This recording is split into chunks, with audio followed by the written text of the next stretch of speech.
சபையின் நல்ல தலைமைத்துவங்களுக்காகவும் இந்திய தேசத்தின் அரசியல் அமைப்புக்காகவும் அதிலே அங்கம் வகிக்கும் அனைத்து அதிகாரிகளுக்காகவும் தேசத்தின் வளர்ச்சிக்காகவும் தீவிரவாத செயல்கள் மற்றும் வன்கொடுமைகள் யாவும் மாறிடவும் தற்கொலை எண்ணங்கள் யாவும் மறைந்து மனதைரியம், தன்னம்பிக்கை, இறைப்பற்று மற்றும் இறைபயம் உருவாக வேண்டுமென்று உம்முடைய இரக்கங்களுக்காக மன்றாடுகிறோம் கர்த்தாவே.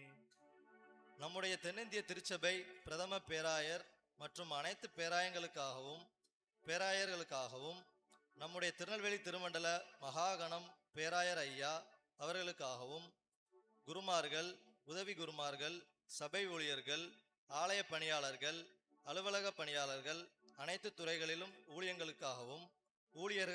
ஊழியர்களுக்காகவும் பெருமன்ற மற்றும் சேகரமன்ற கமிட்டி அங்கத்தினர்களுக்காகவும் செயற்குழுவிற்காகவும் கர்த்தர் ஒவ்வொருவரையும் வல்லமையாய் எடுத்து பயன்படுத்த வேண்டும் என்று உம்முடைய இரக்கங்களுக்காக மன்றாடுகிறோம் கர்த்தாவே. திருமண்டல ஆண்கள் ஐக்கிய சங்க ஊழியர்களுக்காகவும் சிறப்பாக செயல்படும் செயல் திட்டங்களுக்காகவும் முதியோர் பென்ஷன் திட்டம், இலவச கல்வி திட்டம், இலவச திருமண திட்டம், மருத்துவமனை ஊழியங்கள், சமுதாய மறுமலர்ச்சி சேவைகள், தூண்கள் பத்திரிகை ஊழியங்கள், கிளை சங்கங்களின் ஊழியங்கள் மற்றும் சேவைகள், ஆண்கள் ஐக்கிய சங்கத்தின் சார்பாக நடைபெறும் துதி ஆராதனைகள், கன்வென்ஷன் கூட்டங்கள், முன்னிரவு ஜபங்கள், உபவாச கூடுகைகள், இன்னிசை நாடக நற்செய்தி ஊழியங்கள் இவைகளின் மூலமாக தேவ வல்லமை, தேவாசீர்வாதம் அனைவருக்கும் கிடைக்க வேண்டுமென்று வேண்டுகிறோம் கர்த்தாவே. சபையார் யாவரும் சேர்ந்து எடுப்போம். சொல்ல சொல்ல திரும்ப சொல்லுமாறு கேட்டுக்கொள்கிறேன். பரம தகப்பனே, நாங்கள் உம்மிடத்தில் ஏறெடுத்த துதி தோத்திரங்கள் மற்றும் ஜெப விண்ணப்பங்களை தயவுடன் ஏற்று அங்கீகரித்து எங்களை ஆசீர்வதித்தருளும். உம்முடைய திருமைந்தன் இயேசு கிறிஸ்துவை போல ஊழியத்தின் பாதையிலே வல்லமையாய் செயல்படவும் அநேக மக்களுக்கு கிறிஸ்துவின் அன்பையும், கிறிஸ்துவின் மன்னிப்பையும், கிறிஸ்துவின் நற்சாட்சி வாழ்வையும் நாங்கள் பகிர்ந்து கொள்ளும்படியாகவும் அநேகருக்கு நன்மை செய்கிறவர்களாய் காணப்படியாகவும் எங்கள் ஜீவகாலம் முழுவதும் உமக்கு கீழ்ப்படிந்து உறுதியாய் நிலைத்து நின்று உம்முடைய வருகையிலே உகந்தவர்களாய் காணப்படும்படி எங்களை மகிழ்ச்சிப்படுத்த வேண்டும் என்று மிகுந்த தாழ்மையோடே வேண்டிக் கொள்கிறோம். எங்கள் பிதாவே, ஆமென். ஆண்கள் ஞாயிற்கான சுருக்க ஜெபம். நல்ல ஆண்டவரே, திருச்சபையின் தூண்களாய் செயல்படும் ஆண்களும் திருச்சபையின் கண்களாய் திகழும் பெண்களும் திருவசனங்களையும் தினசரி ஜெபங்களையும் தங்கள் வாழ்வின் ஆதாரங்களாக்கி ஆன்மீகத்தில் வளரவும் உலகிலே வேதனைகளோடு உள்ள ஜனங்களின் துயர் நீக்கும் சேவையில் சிறப்பாய் உதவிடும் செயல் வீரர்களாய் திகழவும் நற்சாட்சி ஜீவியத்தின் மூலம் அநேகரை விசேஷமாக குடும்ப அங்கத்தினர்களையும் முது வருகைக்காக ஆயத்தம் செய்யும் கருவிகளாய் மாற்றிட அருள் புரிந்திட வேண்டும் என்று ஆண்டவரும் இரட்சகருமாகிய இயேசு கிறிஸ்துவின் வழியாய் வேண்டுகிறோம் பிதாவே. இதைத் தொடர்ந்து அமர்வோம். இதைத் தொடர்ந்து முதலாம் வேத பாடம் வாசிக்க கேட்போம்.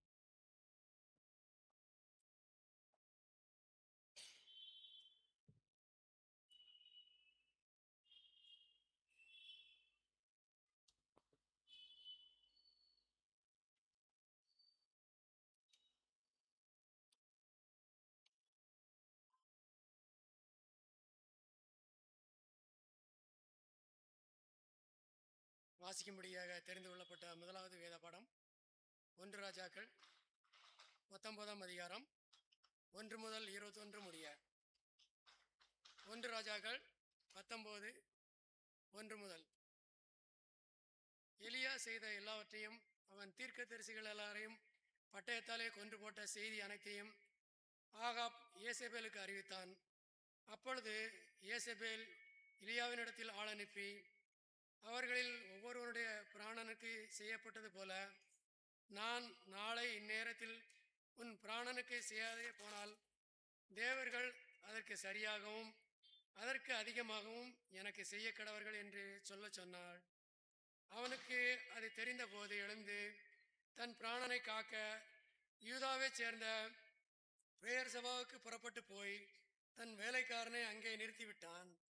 அவன் வனாந்தரத்தில் ஒரு நாள் பிரயாணம் போய் ஒரு சூறை செடியின் கீழ் உட்கார்ந்து தான் சாக வேண்டும் என்று கோரி, போதும் கர்த்தாவே, என் ஆத்துமாவை எடுத்துக்கொள்ளும், நான் என் பிதாக்களை பார்க்கிலும் நல்லவன் அல்ல என்று சொல்லி ஒரு சூறை செடியின் கீழ் படுத்துக்கொண்டு நித்திரை பண்ணினான்.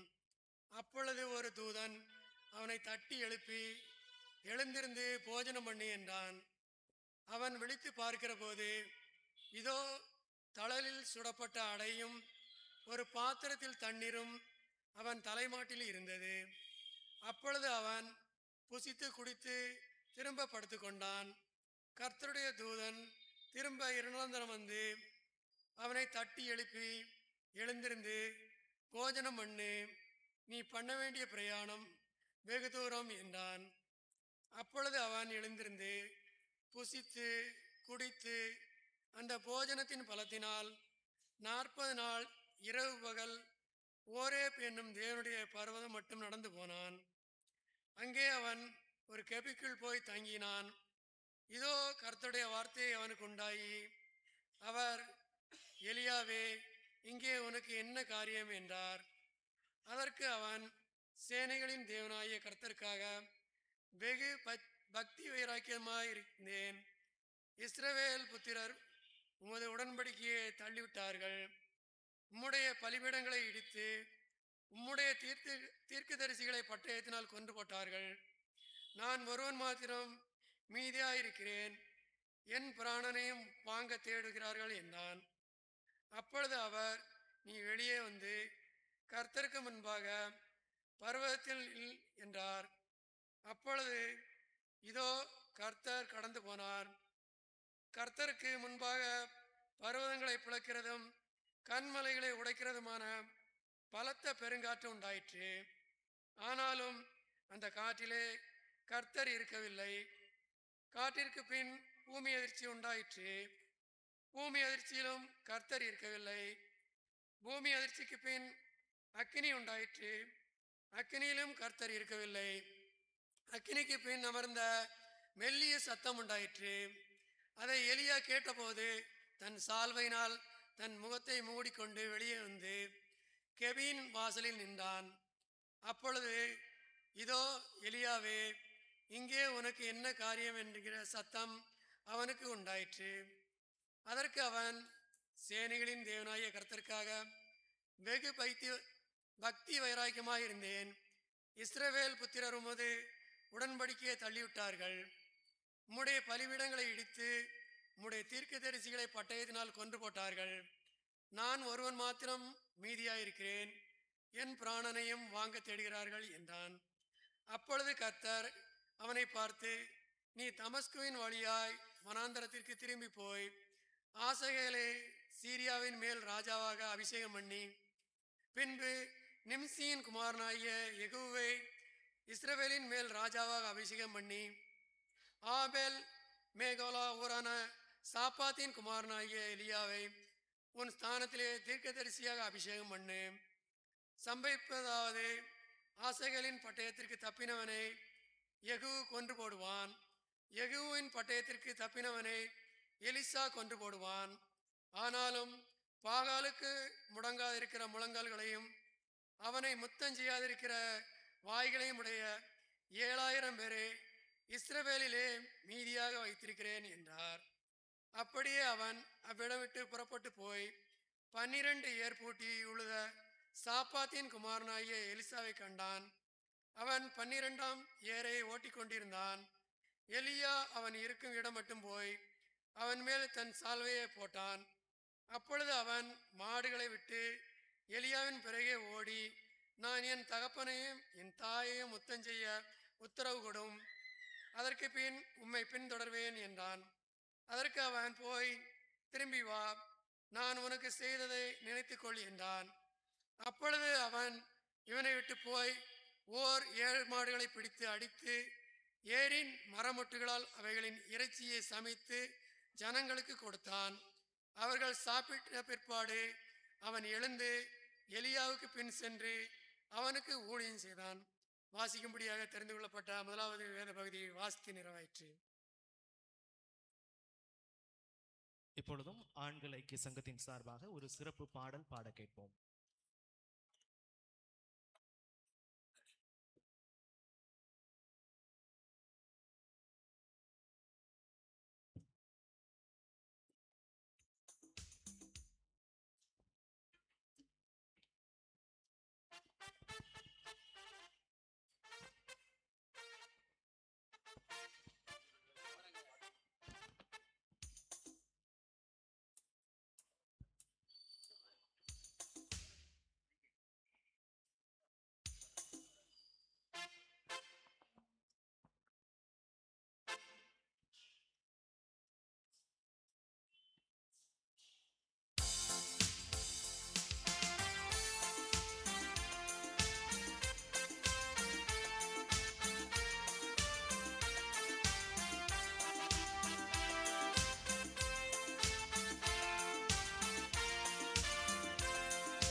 இயேசுராஜனம் சொந்தமாயினார்.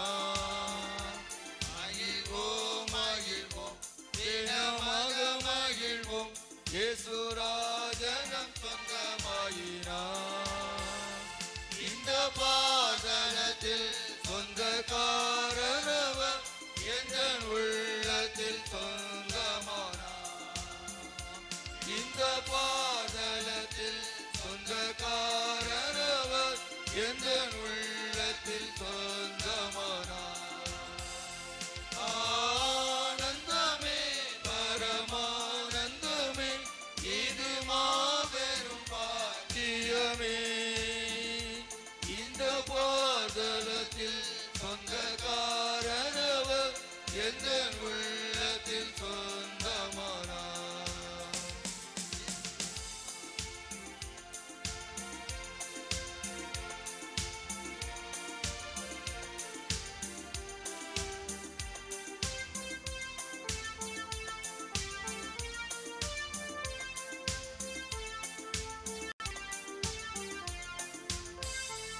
இன்னும் சிறுவயதில் என்னை குறித்து விட்டார்.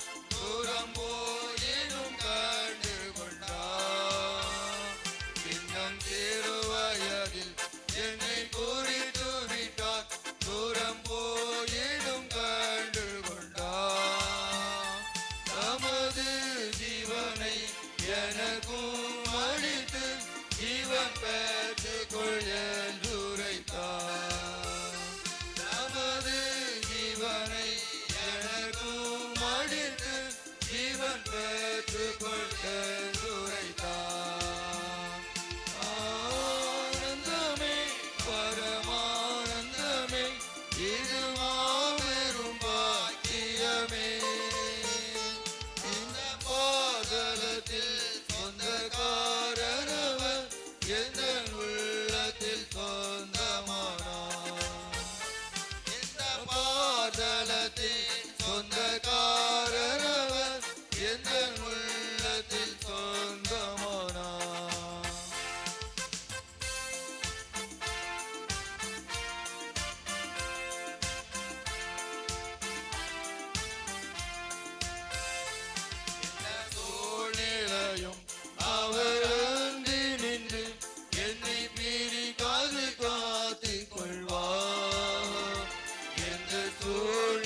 பாதலத்தில் சொந்தக்காரனவர் எந்த உள்ளத்தில் சொந்தமானார். இந்த பாதலத்தில் சொந்தக்காரனவர் எந்த உள்ளத்தில் சொந்தமானார்.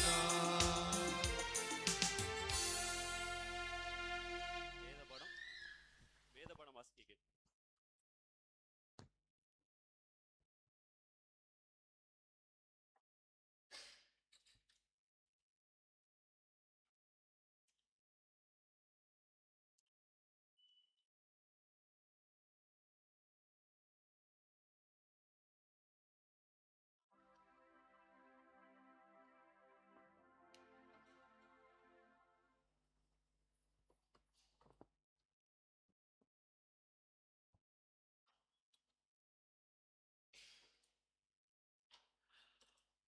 வாசிக்கும்படியா குறிக்கப்பட்ட இரண்டாம் வேதபாகம் 1 தெசலோனிக்கேயர் 5ஆம் அதிகாரம் 14ஆம் வசனம் முதல் 28ஆம் வசனம் முடிய.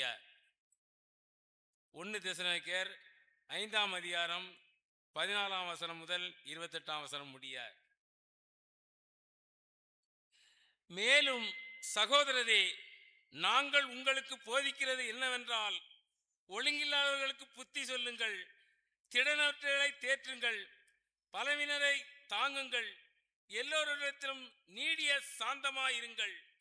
ஒருவனும் மற்றொருவன் செய்யும் தீமைக்கு தீமை செய்யாதபடி பாருங்கள். உங்களுக்குள்ளும் மற்ற யாவருக்குள்ளும் எப்பொழுதும் நன்மை செய்ய நாடுங்கள். எப்பொழுதும் சந்தோஷமாயிருங்கள். இடைவிடாமல் ஜெபம் பண்ணுங்கள். எல்லாவற்றிலும் ஸ்தோத்திரம் செய்யுங்கள். அப்படி செய்வதே கிறிஸ்து இயேசுவுக்குள் உங்களை குறித்து தேவனுடைய சித்தமாயிருக்கிறது. ஆவியை அவிழ்த்து போடாதிருங்கள். தீர்க்க தரிசனங்களை அற்பமாய் எண்ணாதிருங்கள். எல்லாவற்றிலும் சோதித்து பார்த்து நன்மையானதை பிடித்து கொள்ளுங்கள். பொல்லாங்கை தேற்றுகிற எல்லாவற்றிலையும் விட்டுவிடுங்கள். சமாதானத்தின் தேவன் தாமே உங்களின் முற்றிலும் பரிசுத்தமாக்குவாராக. உங்கள் ஆவி, ஆத்மா, சரீரம் முழுவதும் நம்முடைய கர்த்தராய் இயேசு கிறிஸ்து வரும்போது குற்றமற்றதாய் இருக்கும்படி காக்கப்படுவதாக. உங்களை அழைக்கிறவர் உண்மையுள்ளவர், அவர் அப்படியே செய்வார். சகோதரரே, எங்களுக்காக வேண்டிக் கொள்ளுங்கள். சகோதரர் எல்லாரையும் பரிசுத்த முத்தத்தோடு வாழ்த்துங்கள். இந்த நிருபம் பரிசுத்தமானது. சகோதரர் யாவருக்கும் வாசிக்கப்படும்படி செய்ய வேண்டும் என்று கர்த்தர் பேரில் ஆணையிட்டு உங்களுக்கு சொல்லுகிறேன். நம்முடைய கர்த்தராய் இயேசு கிறிஸ்துவினுடைய கிருபை உங்களுடனே கூட இருப்பதாக. ஆமேன்.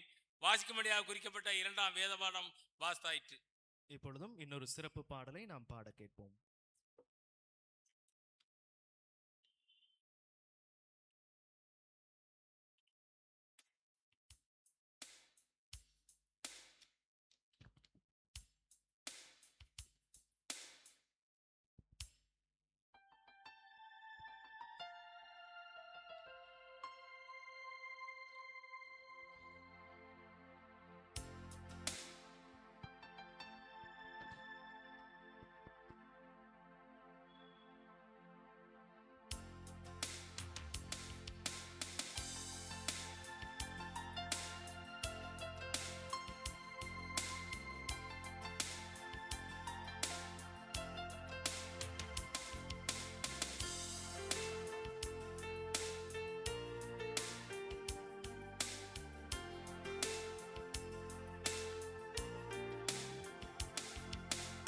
அழகான கண்கள் என்னை கண்டதாலே முடிந்ததென்று நினைத்த நான் உயிர் வாழ்கின்றேனே.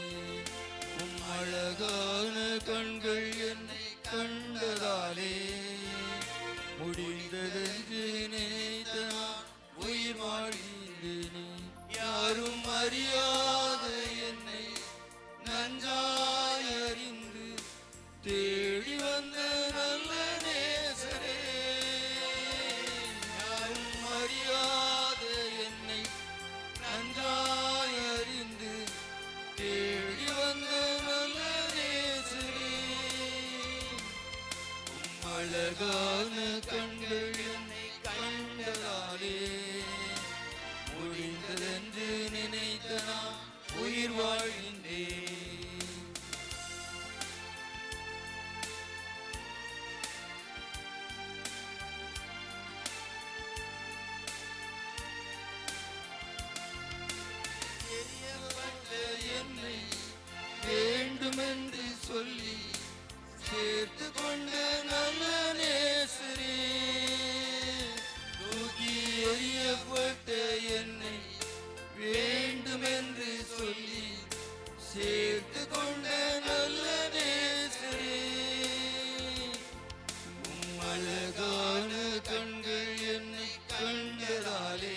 முடிந்ததென்று நினைத்த நான் உயிர் வாழ்கின்றேன். பாடம் வாசிக்கப்படும்.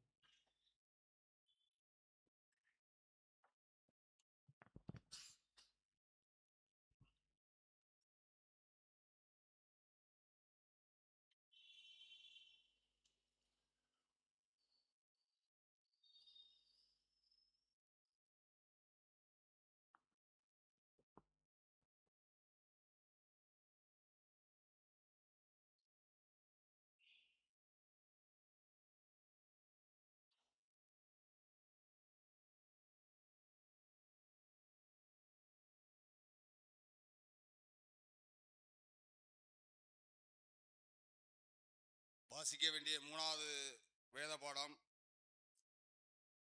லூக்கா 19:1 முதல் 10 வசனங்கள். வாசிக்க வேண்டிய மூன்றாவது வேத பாடம் லூக்கா 19:1 முதல் 10 வசனங்கள்.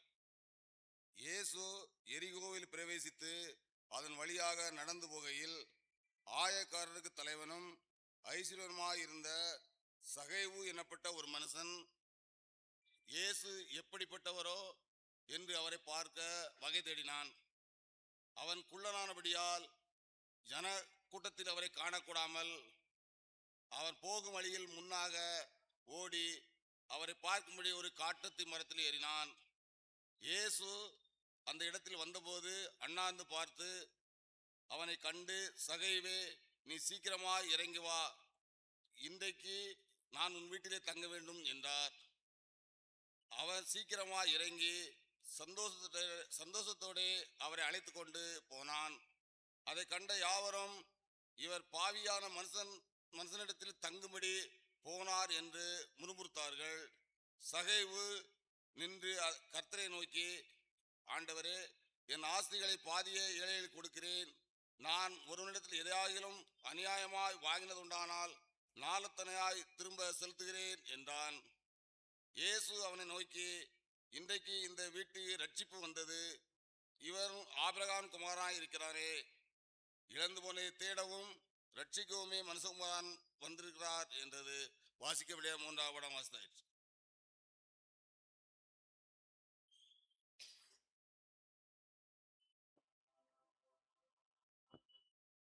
இந்த வாரம் தங்கள் பிறந்த நாள் திருமண நாளை எண்ணி பார்க்கிறவர்களை நாம் திருச்சபையாக வாழ்த்துவோம். செல்வி டி ஆனி ஷெல்ஷியா, திரு ஏ ரஞ்சித், திரு எல் அந்தோணி ராஜா, திருமதி ஜே ஸ்டெல்லா, திரு ஏ டேனியல் ராஜமணி, திருமதி ஐ ஜெபகீதா ஆகியோர் இந்த வாரம் தங்கள் பிறந்த நாளை கொண்டாடுகிறார்கள்.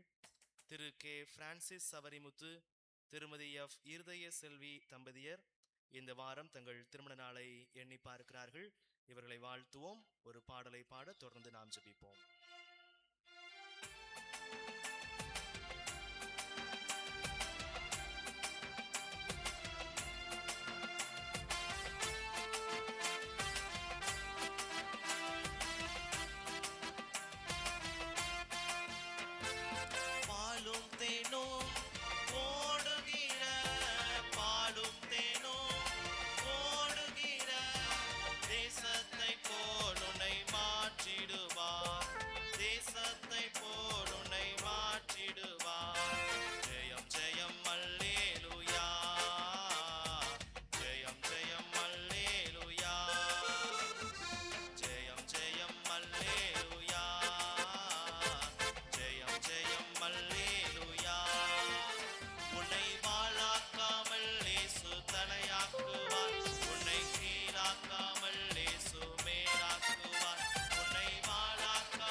நல்ல தகப்பனை அம்மை துதிக்கிறோம்.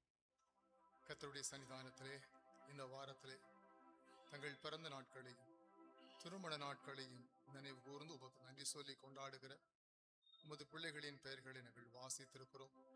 கடந்து வந்த வருஷங்களில் எல்லாம் கர்த்தருடைய கிருபை உமது பிள்ளைகளின் வாழ்விலே ஆசீர்வாதமாக நன்மையாக அமைந்ததற்காக நன்றி.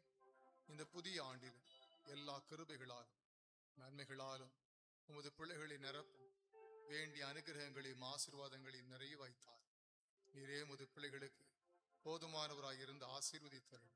உமது நாமம் மகிமைப்படும்படி உம்முடைய பிள்ளைகள் வாழும் சுகித்திருக்கட்டும். இயேசுவின் நாமத்தில் ஜெபிக்கிறோம் நல்ல பிதாவே. அறிவிப்புகள். இந்த ஆராதனை நிறைவு பெற்றவுடன் ஐக்கிய சங்கங்களின் கூடுகைகள் வழக்கம் போல் நடைபெறும். மதியம் 2 மணிக்கு இசை பயிற்சி வகுப்புகள் நடைபெறும். வரும் 15ஆம் தேதி சனிக்கிழமை குற்றாலத்தில் வைத்து நல்மேப்பர் சிறுவர் முகாம் நடைபெற இருக்கிறது. ஓய்வு நாள் பாடசாலை பிள்ளைகள், ஆசிரியர்கள் இதற்காக ஆயத்தமாகும்படி கேட்டுக்கொள்கிறோம். காலை 8 மணிக்கு நமக்கு பஸ் ஒழுங்கு செய்யப்பட இருக்கிறது. எனவே எல்லாரும் கலந்து கொள்ள உங்களை ஞாபகப்படுத்துகிறோம். ஆண்கள் ஐக்கிய சங்க கிறிஸ்துமஸ் பாடல் போட்டி வரும் 21ஆம் தேதி குற்றாலம் ராக் ஹாலில் வைத்து நடைபெற இருக்கிறது. எனவே ஆண்கள் இதற்காக ஆயத்தமாக, இன்னும் அநேக ஆண்கள் இதில் கலந்து கொள்ள உங்களை கேட்டுக்கொள்கிறோம். இந்த மாதத்திற்கான வேதாகம தேர்வு கடைசி ஞாயிற்றுக்கிழமை 30ஆம் தேதி ஆராதனை முடிந்தவுடன் நடைபெறும். சங்கீதம் 26 50 வரை இதற்கான பகுதி. நீங்கள் ஆயத்தமாக உங்களை கேட்டுக்கொள்கிறோம். நமது திருநெல்வேலி திருமண்டல நல் ஆலோசனை திருப்பணியை சார்பாக வேதாகம சிறப்பு தேர்வு அதற்குரிய புத்தகம் நம்மிடத்திலே கொடுக்கப்பட்டிருக்கிறது. வேண்டியவர்கள் ரூபாய் 50 கொடுத்து நீங்கள் பெற்றுக்கொள்ளலாம். திருமண்டல வாலிபர் ஐக்கிய சங்கம் நடத்தும் கிறிஸ்துமஸ் கொய்னோனியா குதூகல கொண்டாட்டம் நிகழ்ச்சி. இதில் அநேக போட்டிகள் நமக்கு இருக்கிறது. பாடல் போட்டி, ஓவிய போட்டி, பிரசங்க போட்டி, மார்வேட போட்டி, இன்னும் குறு நாடகம், குழு நடனம், வேதாகம தேர்வு, மெகா வேதாகம தேர்வு, அதே போல கூண்டு விளக்கு போட்டி. இதனுடைய நோட்டீஸ் ஏற்கனவே நமக்கு அனுப்பப்பட்டிருக்கிறது. இதற்காக வாலிபர்கள் நீங்கள் ஆயத்தமாக உங்களை தயவாய் கேட்டுக்கொள்கிறோம். திருமண்டல அளவிலான பாலியர் நேசன் தங்கவசன தேர்வு வரும் நவம்பர் 29ஆம் தேதி சனிக்கிழமை காலை 9 மணிக்கு சாரால் டக்கர் மேல்நிலைப்பள்ளி வளாகத்தில் வைத்து நடைபெற இருக்கிறது. 6ஆம் வகுப்பு முதல் பெரியவர்கள் வரை இதில் பங்கு பெறலாம். பதிவு செய்ய கடைசி நாள் நவம்பர் 24ஆம் தேதி. திருமண்டல 65வது பெண்கள் உபவாச ஜெபதின சோஸ்திர பண்டிகை வருகிற நவம்பர் 30 மற்றும் டிசம்பர் 1 ஆகிய நாட்கள், ஞாயிறு மற்றும் திங்கள் ஆகிய நாட்கள் இடையன்குடியில் வைத்து நடைபெற இருக்கிறது. இதற்கு பெண்கள் ஐக்கிய சங்கத்தாராக நீங்கள் ஆயத்தமாக உங்களை கேட்டுக்கொள்கிறோம்.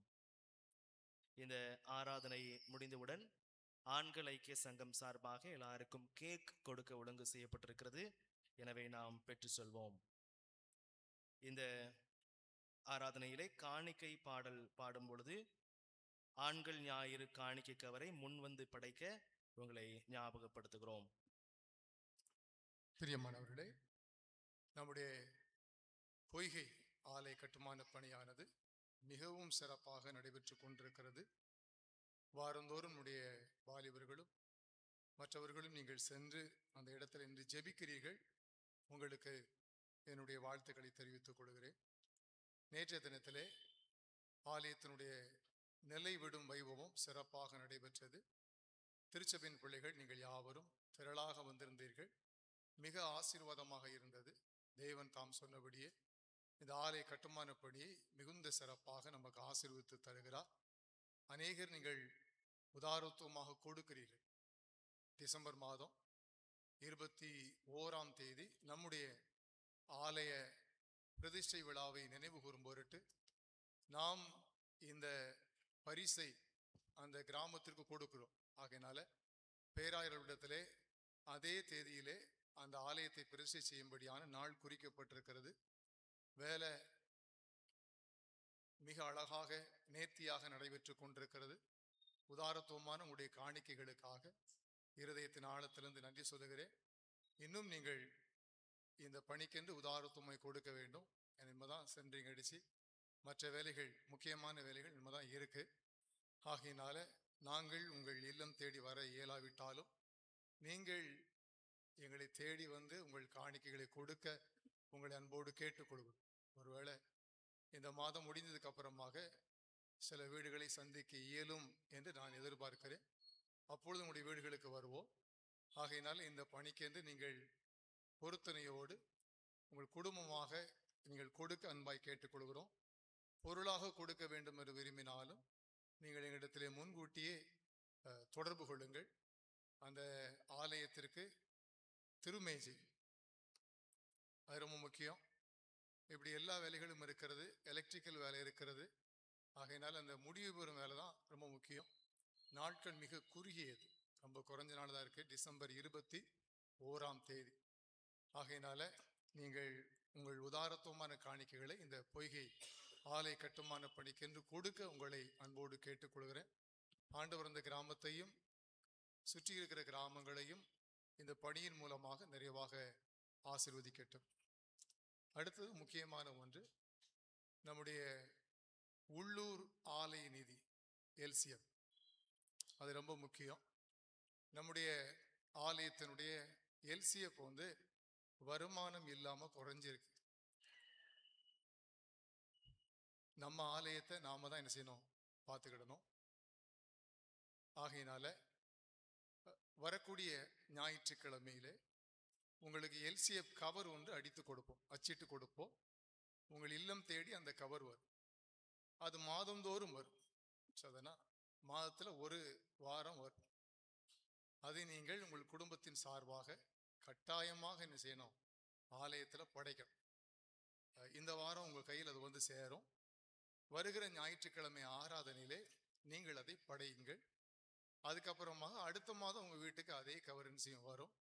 மாதம் மாதம் வருதுன்னு தூக்கி என்ன செஞ்சிடாதீங்க, அதுக்கு ஒரு இடம் வச்சிடக்கூடாது. ஆகையினால மாதந்தோறும் நீங்கள் உங்களுடைய காணிக்கைகளை LCFக்குன்னு கொடுக்கணும். ஏன்னா ஆலயத்திற்கு அதிக தேவைகள் உண்டு. நமக்கு மின்சாரம், நம்முடைய மண்ணின் மைந்தர் அருள் திரு சாமுவேல் பீட்டர் அவர்கள் ஈபிக்குரிய கட்டணத்தை கடந்த 2 ஆண்டுகளாக என்ன செய்கிறாங்க, கட்டிக்கிட்டு இருக்காங்க. அது 10,000க்கு மேலே மாதம் மாதம் வரும். அவர்கள் அதை குடும்பத்தின் சார்பாக கட்டி கொண்டிருக்கிறார்கள். ஆகையினால அது நமக்கு மிகுந்த லகுவாக இருக்கிறது. அவங்க எப்போ கட்ட முடியாதுன்னு சொல்லாங்களோ அப்போ பாரமாகி. ஆகையினால இவ்வளவு பெரிய ஆலயத்திற்கு மின்சாரத்திற்கான தேவைகள். ஸோ அதனால் அதுபோல் மற்ற ரிப்பேர் ஒர்க் வரும்போது நீங்கள் மேலே பார்த்துருப்பீங்க, சிலுவை இன்னும் என்ன செய்யலை, சாயங்காலத்தில் தன் ஒளியை கொடுக்க முடியாமல் இருக்கிறது, கையில் பணம் இல்லை. அதை சொல்லுவதற்கு கொஞ்சம் கஷ்டமாய்த்தன் இருக்கிறது.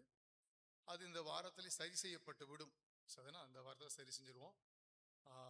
அது போக LED சிலுவலேற்று நாங்கள் வைத்து விடுகிறோம் என்று ஒரு குடும்பத்தார் கேட்டிருக்கிறார்கள். அதையும் ஆலயத்தினுடைய 4 புறம் வைக்க வேண்டும் என்று விரும்புகிறோம். அதுவும் இருக்கும். நம்முடைய சிலுவை லைட்டும் சரி செய்யப்படும். இது என்ன செய்ய முடியாது, வெறுங்கைட்டு முளம் போட முடியாது, ஆண்டி கூடி மடங்கட்ட முடியாது. நம்ம எல்லாரும் ஆண்டவர் ஆசீர்வச்சிருக்கிறாரு. நீங்கள் மற்ற ஊழியங்களுக்கு அதிகமாக கொடுக்கிறீர்கள், நான் தவறு என்று சொல்லவில்லை. அதிகமாக என் சபையை நான் அதிகமாக ஊக்கப்படுத்துவது மிஷினரி ஊழியங்களுக்கு ஊக்கப்படுத்துவேன். அதே மாதிரி வேதாகம சங்கத்திற்கு அதிகமாக ஊக்கப்படுத்துவது உண்டு. உங்கள் அருகில் இருக்கிற ஏழை எளிய மக்களுக்கு நீங்கள் என்ன செய்ய வேண்டும், கொடுக்க வேண்டும் என்று ஊக்கப்படுத்துவேன். அதுபோல உங்களுடைய தசம பாகங்களை ஆலயத்திலே படைக்க வேண்டும் என்று ஊக்கப்படுத்துகிற வழக்கம் என்னிடத்தில் உண்டு. கட்டாயப்படுத்துகிற வழக்கம் என்னிடத்தில் இல்லை. இதுவரை நீங்க பார்த்துருப்பீங்க, காணிக்கை பற்றி இந்த ஆலயத்தில் நான் பேசியதே இல்லை. அதனால் அது உங்களுடையது, உங்களை நான் ஊக்கப்படுத்துகிறேன். ஆகையினால LCF அதே மாதிரி ஏல காணிக்கைகள், உங்களுடைய விளைச்சல்களை நீங்கள் கொண்டு வாருங்கள். அதை நாம் ஏலமிடும் போது அதுவும் நம்முடைய LCFக்கு அது கை கொடுக்கும். ஏனென்றால் சபை ஊழியருக்கும் மாதந்தோறும் நீங்கள் LCFலிருந்து ஊதியம் கொடுக்க வேண்டும். அதனால் அவங்க வெறும் வயிற்றோடு நமக்கு ஊழியம் செய்ய முடியாது. அவர்கள் செய்கிற ஊழியம் அளப்பரிய. நீங்களே பார்க்குறீங்க, திங்கக்கிழமை, செவ்வாய்க்கிழமை, புதன்கிழமை, வியாழக்கிழமை, வெள்ளிக்கிழமை, அதுக்கப்புறம் சனிக்கிழமை கொயர் ப்ராக்டிஸு, ஞாயிற்றுக்கிழமை பிள்ளைன்னு 50 பேருக்கு மேலே நமக்கு இசை பயிற்சி கொடுக்குறாங்க இலவசமாக. அந்த இலவசமாக இல்லைன்னா அவங்களுக்கு ஏகப்பட்ட வருமானம் வரும். இலவசமாக கற்றுக் கொடுக்கிறார்கள். LCFலேருந்து நம்ம மாதந்தோறும் அவங்களுக்கு ஒரு 5,000 தான் கொடுக்குறோம். அவங்க இருக்கிற வீட்டுக்கும் 2,000 கொடுக்குறோம்.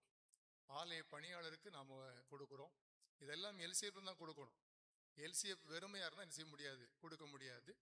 இது நம் தலைமையில் விழுந்த கடமை, இது நம்முடைய கடமை. ஆகையினால வருகிற கவர்களை உதாசீனப்படுத்தி விடாமல் நீங்கள் எல்சிஎஃப் கவரை குடும்பத்தின் சார்பாக நீங்கள் படையுங்க. ஒரு குடும்பத்துக்கு குறைஞ்சது நீங்கள் 50 ரூபா, நீங்கள் அதுக்கு மேலே 1000 வைக்கலாம், 50,000 வைக்கலாம், நீங்கள் 1 கோடிக்கு செக் எழுதி உள்ள வைக்கலாம். அதுலேயும் நாங்கள் ஏற்றுக்கிடுவோம். ஸோ அதனால் அதுக்காக நீங்கள் யோசிக்க மாட்டோம். நீங்கள் என்ன வச்சாலும் இங்கே தான் கணக்கு இருக்குது. ஸோ அதனால் கணக்கு வழக்கு இல்லாமல் எதுவுமே இல்லை, எல்லாம் கணக்கு வைத்து தான் செய்கின்றோம். நம்மிடத்தில் செலவழிப்பதற்கு பணம் இல்லை. ஆகையினால உங்களிடத்தில் தயவாய் கேட்கிறேன். ஸோ அதனால் அது மாதிரி நம்ம சேகரம் மாதந்தோறும் கிட்டத்தட்ட ஒரு 58,000 ரூபா அத்திச்சாதனத்திற்கு சேகர விகிதாச்சாரத்தை செலுத்தி கொண்டிருக்கிறது. ஆனால் மாத காணிக்கை 40,000 கூட வரமாட்டேங்குது, எல்லாம் சேர்ந்து. அதுவும் டெபிசிட்ல தான் இருக்கு. பாஸ்டேட்டும் மாத வருமானம் குறைந்து தான் போகிறது. கிட்டத்தட்ட 58,000 ரூபா என்ன செய்யணும், அத்திச்சாதனத்திற்கு கொடுக்குறோம். அதுதான் பாஸ்டேட்டுங்கிற ஒரு அந்த பேர் இருக்கும். கொடுக்க முடியாதுன்னா பாஸ்டேட் பேரை எடுத்துட்டு போயிடுவாங்க. ஸோ அதனால் ஆகையினால நீங்கள் சேகரத்திற்கு செலுத்துகின்ற வாரந்தோறும் கொடுக்கின்ற காணிக்கைகள், இங்கே ஆசீர்வாதம் கொடுக்கிற காணிக்கைகள் அத்திச்சாதனத்திற்கு உரியதல்ல, சேகரத்திற்கு உரிய. ஸோ அதனால் அது சேகர கணக்கில் அது தெளிவாக வரவு வைக்கப்படுகிறது. அந்த காணிக்கை அவங்க எண்ணி எழுதி கொடுக்குறாங்க. ஆகையினால காணிக்கைகளை நீங்கள் மனமோந்து கொடுங்கள். மற்ற கண்ட ஊழியங்களுக்கு கொடுக்கறத கொஞ்சம் தவிர்க்கணும். ஸோ அதனால் நிறைய ஊழியக்காரங்க ஊழியம் செய்கிறோம் அப்படின்னு உங்களுக்கு இல்லம் தேடி வரும்பொழுது குருவானவருடைய அனுமதி இருக்கிறதான்னு கேட்டு வீட்டுக்குள்ள விடுங்க.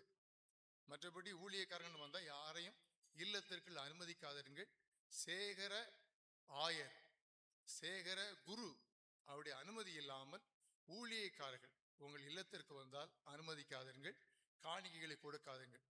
ஐஎம்எஸ் வருவாங்க, அது அத்திச்சாதன ஊழியம்.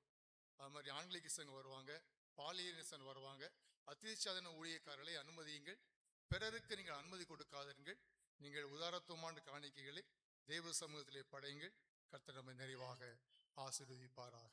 ஆமென். பிரியமானவர்களே, இந்த நாளிலும் ஆண்டவருடைய வார்த்தையை நம்மத்திலே பகிர்ந்து கொடுப்பதற்காக ஆண்கள் ஐக்கிய சங்கத்தை சார்ந்த திரு மெல்கிசதேக் செல்வன் சார் அவர்கள் நம்மத்திலே வந்திருக்கிறார்கள். அவர்கள் திருமண்டலத்தின் பல்வேறு ஹையர் செகண்டரி ஸ்கூலில் தலைமை ஆசிரியராக பணியாற்றி ஓய்வு பெற்று இப்பொழுது ஆண்கள் ஐக்கிய சங்கத்திலே தன்னார்வமாக பணியாற்றி கொண்டிருக்கிறார்கள். அவர்கள் இப்பொழுதும் நம் மத்தியிலே ஆண்டவருடைய வார்த்தையை பகிர்ந்து கொள்வார்கள்.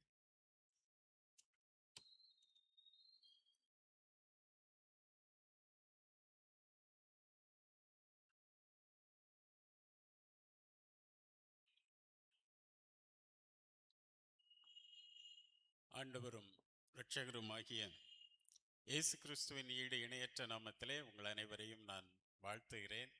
நெல்லை திருமண்டல ஆண்கள் ஐக்கிய சங்கத்தின் சார்பாக இந்த நாளிலே ஆண்கள் ஐக்கிய சங்க ஆராதனையை சிறப்பாக நடத்தி கொண்டிருக்கின்ற இந்த திருச்சபையாருக்கு, அவர்களை ஊக்கப்படுத்தி இருக்கின்ற சேகர தலைவர் அவர்களுக்கு மற்றும் சபை ஊழியருக்கு நான் நன்றியினை தெரிவித்துக் கொள்கிறேன். எங்களுடைய வாழ்த்துதலையும் தெரிவித்துக் கொள்கிறேன்.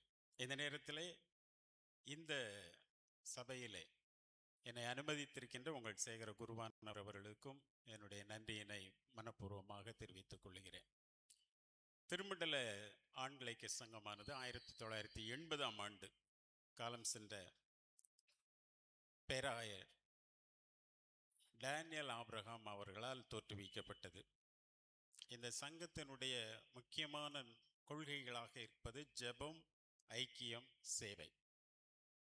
இந்த மூன்றும் ஒவ்வொரு திருச்சபையிலும் சிறப்பாக இருக்க வேண்டும் என்பதுதான் நம்முடைய நோக்கமாக இருக்கிறது. 2 அல்லது 3 பேர் ஜெபிப்பதற்காக கூடி வர வேண்டும். கொஞ்சம் பேர் தானே இருக்கிறோம் அப்படின்னாலும் குறைந்தது 2 அல்லது 3 பேர். இயேசு விரும்பினது அதுதான்.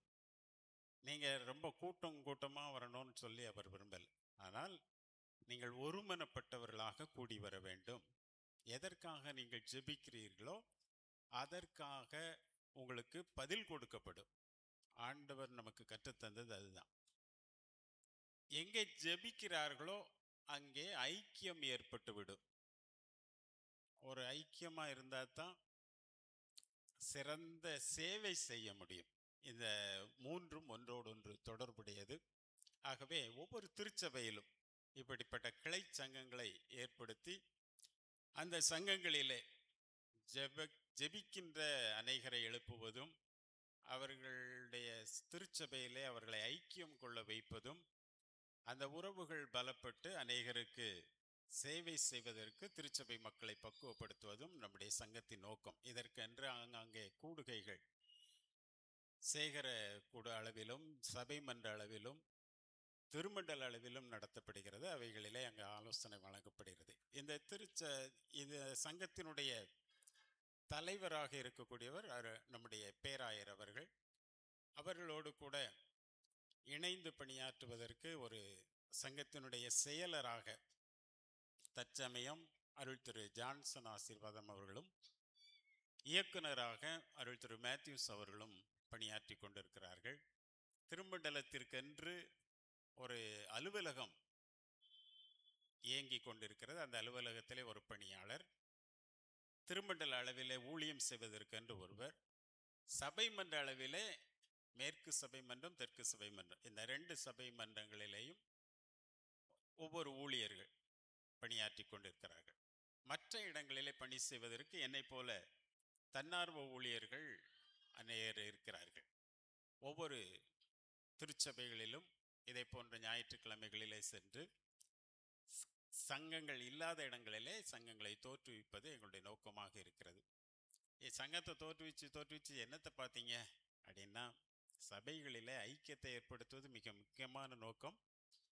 மக்கள் திருவசனத்தை புரிந்து கொண்டு சமுதாயத்திலே நல்ல கிறிஸ்தவர்களாக தேவனுடைய பிள்ளைகளாக தங்களை வெளிப்படுத்த வேண்டும் என்பதுதான் இந்த சங்கத்தினுடைய மிக முக்கியமான நோக்கம்.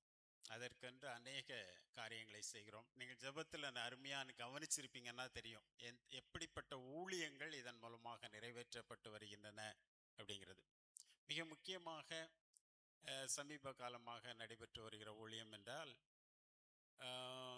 முதியவர்கள், ஆதரவற்ற முதியவர்கள் யாரேனும் இருப்பார்கள் என்றால் அவர்களை தேர்வு செய்து அந்த ஆண்களுக்கு மாதந்தோறும் ஒரு உதவித்தொகை, ஒரு 1000 ரூபாய், ஒன்றுமே இல்லை அப்படிங்கிறதுக்கு பதிலாக ஒரு 1000 ரூபாயாவது கொடுக்கணும் அப்படிங்கிறது. தாய் தகப்பன் இல்லாத பெண் பிள்ளைகள் அவர்களுக்கு திருமணத்தின் போது சில சீர்களை செய்வதற்கான உதவி திட்டம். இது போக கல்வி நலத்திட்டங்கள் மற்றும் மருத்துவ உதவிகள், ஒவ்வொரு சங்கங்களுமே ஒவ்வொரு விதத்திலே செயல்படுகின்றன. திருமண்டல அளவிலும் இந்த உதவிகள் நீட்டிக்கப்படுகின்றன. இந்த சங்கத்திற்காக ஜெபித்து கொள்ளுங்கள். ஆண்கள் பத்திரிகை என்று சொன்னால் தூண்கள் என்கின்ற பத்திரிகை, இது 3 மாதத்திற்கு ஒரு முறை வெளியிடப்படுகின்றது. பத்திரிகை வேண்டுவோர் உங்களுடைய பெயர்களை உங்களுடைய சபை ஊழியரிடத்தில் கொடுத்து நீங்கள் பெற்றுக்கொள்ள முடியும். மேலும் இந்த உங்களுக்கு அறிவிக்கப்பட்டது போல 21ஆம் தேதி ஒரு கிறிஸ்மஸ் கூடுகை ஒன்று குற்றாலத்தில் வைத்து நடைபெற இருக்கிறது. அது பாடல் ஆராதனையாக நடைபெற இருக்கிறது. அதில் நீங்கள் பயிற்சி பெற்று கலந்து கொள்வீர்கள் என்றால் முதல் 3 இடங்களை பெறுகிறவர்கள் இறுதி போட்டிக்கு தயாராக வருவார்கள். 2 இடங்களை பெறுகிறவர்கள் தேர்வு செய்யப்பட்டு அங்கே மேலே வருவாங்க. இங்கே 3 பரிசுகள் வழங்கப்படுகின்றன. சிறப்பான எதுக்குன்னா திருச்சபைகளில் ஐக்கியத்தை தோற்றுவிக்க வேண்டும். இப்போ பார்த்தீங்கன்னா முன்னால் ஆண்கள் அப்படின்னு உட்கார்ந்துருக்கிற எல்லாருமே ஒரு சீருடை அணிந்து நாங்கள் ஆராதனை நடத்துகிறோம் அப்படின்னு சொல்லி வந்திருக்கிறாங்க. சிறப்பாக இந்த ஆராதனையை நடத்தி கொண்டிருக்கிறார்கள். அவர்களுக்காக நான் தேவனை துதிக்கிறேன். இதை மாதிரி எல்லா திருச்சபைகளிலேயும் அன்றைக்கெலாம் பார்த்தீங்கன்னா எல்லாரும் நல்ல ட்ரெஸ்ஸை எல்லாம் நல்லா பண்ணியிருப்பாங்க. ஆரம்ப நாட்களில் இப்படிலாம் கிடையாது. நான் 25 ஆண்டுகளுக்கு மேலாக இதில் இருக்கிறேன். எப்படி இல்லாமல் வருவாங்க. ஆனால் இப்பொழுது எந்த இது இருந்தாலும் சரிதான், பாடல் பயிற்சியை பெற்று சிறப்பாக அதனை வெளிப்படுத்துகிறார்கள். இந்த சங்கத்திற்காக நீங்கள் ஜெபித்து கொள்ளுங்கள். சங்க ஊழியர்கள் ஆங்காங்கே சென்று அநேக திருச்சபையினுடைய நிகழ்ச்சிகளிலே கலந்து கொள்கிறார்கள். உபவாச கூடுகை, முன்னிரவு ஜெபங்கள், இன்னும் ஸ்கிட் நைட் ப்ரோக்ராம், இதிலெல்லாம் கலந்து கொள்கிறார்கள். உங்களுடைய திருச்சபைக்கும் அவர்கள் தேவைப்பட்டால் அவர்களை நீங்கள் பயன்படுத்தி கொள்ள முடியும். இன்றைய தின திருவசனம் படிச்சுட்டு வந்திருக்கீங்களா? இன்றைக்கான திருவசனம் எத்தனை பேர் படிச்சுட்டு வந்திருக்கீங்க? நீ வழக்கமா சொல்லுவீங்க தானே, ஆராதனை சொல்லுவீங்களா?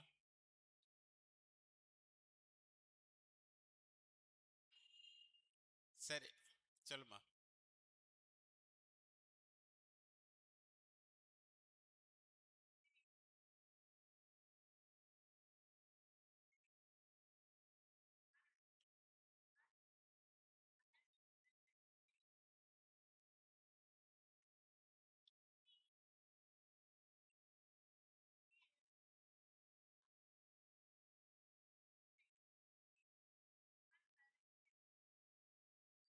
சரி வாங்க, 2 பேருங்க வாங்க.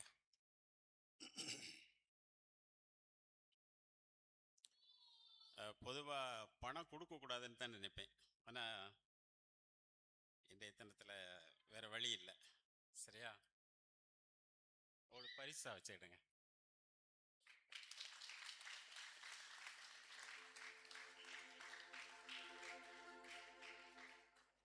நான் சொல்லுவேன் நிறைய பேர் கையெல்லாம் தூக்கி பார்த்தாங்க. ஆனால் எழுந்து சொன்னது அந்த 2 பேர் தான். சரியா? நான் சொல்லியிருக்கலாமோ அப்படின்னு நீங்கள் எத்தனை பேர் சொல்லியிருந்தாலும் அத்தனை பேருக்கும் கிடைச்சிருக்கோம் அன்னைக்கு. ஆனால் நீங்கள் அந்த வாய்ப்பை தவற விட்டுட்டீங்க. இந்த 2 தம்பிமாரும் ரொம்ப உடன்பிறவாச சகோதரர்கள், அப்படி தானே?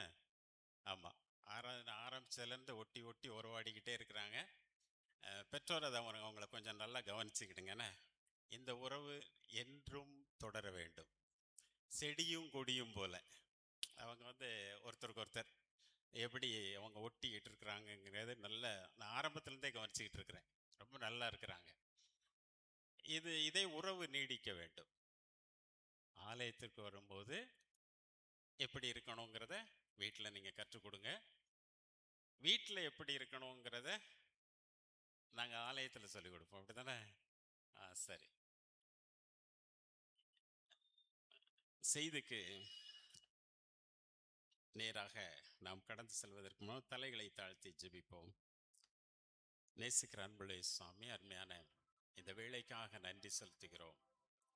நீர் எங்களுக்கு என்ன கற்றுத்தர விரும்புகிறீரோ அதை நாங்கள் கற்றுக்கொள்வதற்கு ஏற்ற விதமாக எங்களுடைய இருதயத்தை பக்குவப்படுத்தவும், மீன் சிந்தனைகளுக்கு எங்களை விலைக்கு காத்துக்கொள்ளும். நம்முடைய வல்ல ஆவியானவர் எங்களை செம்மையான பாதையிலே நடத்துவாராக. இயேசுவின் மூலம் ஜெபிக்கிறோம் பிதாவே, ஆமென்.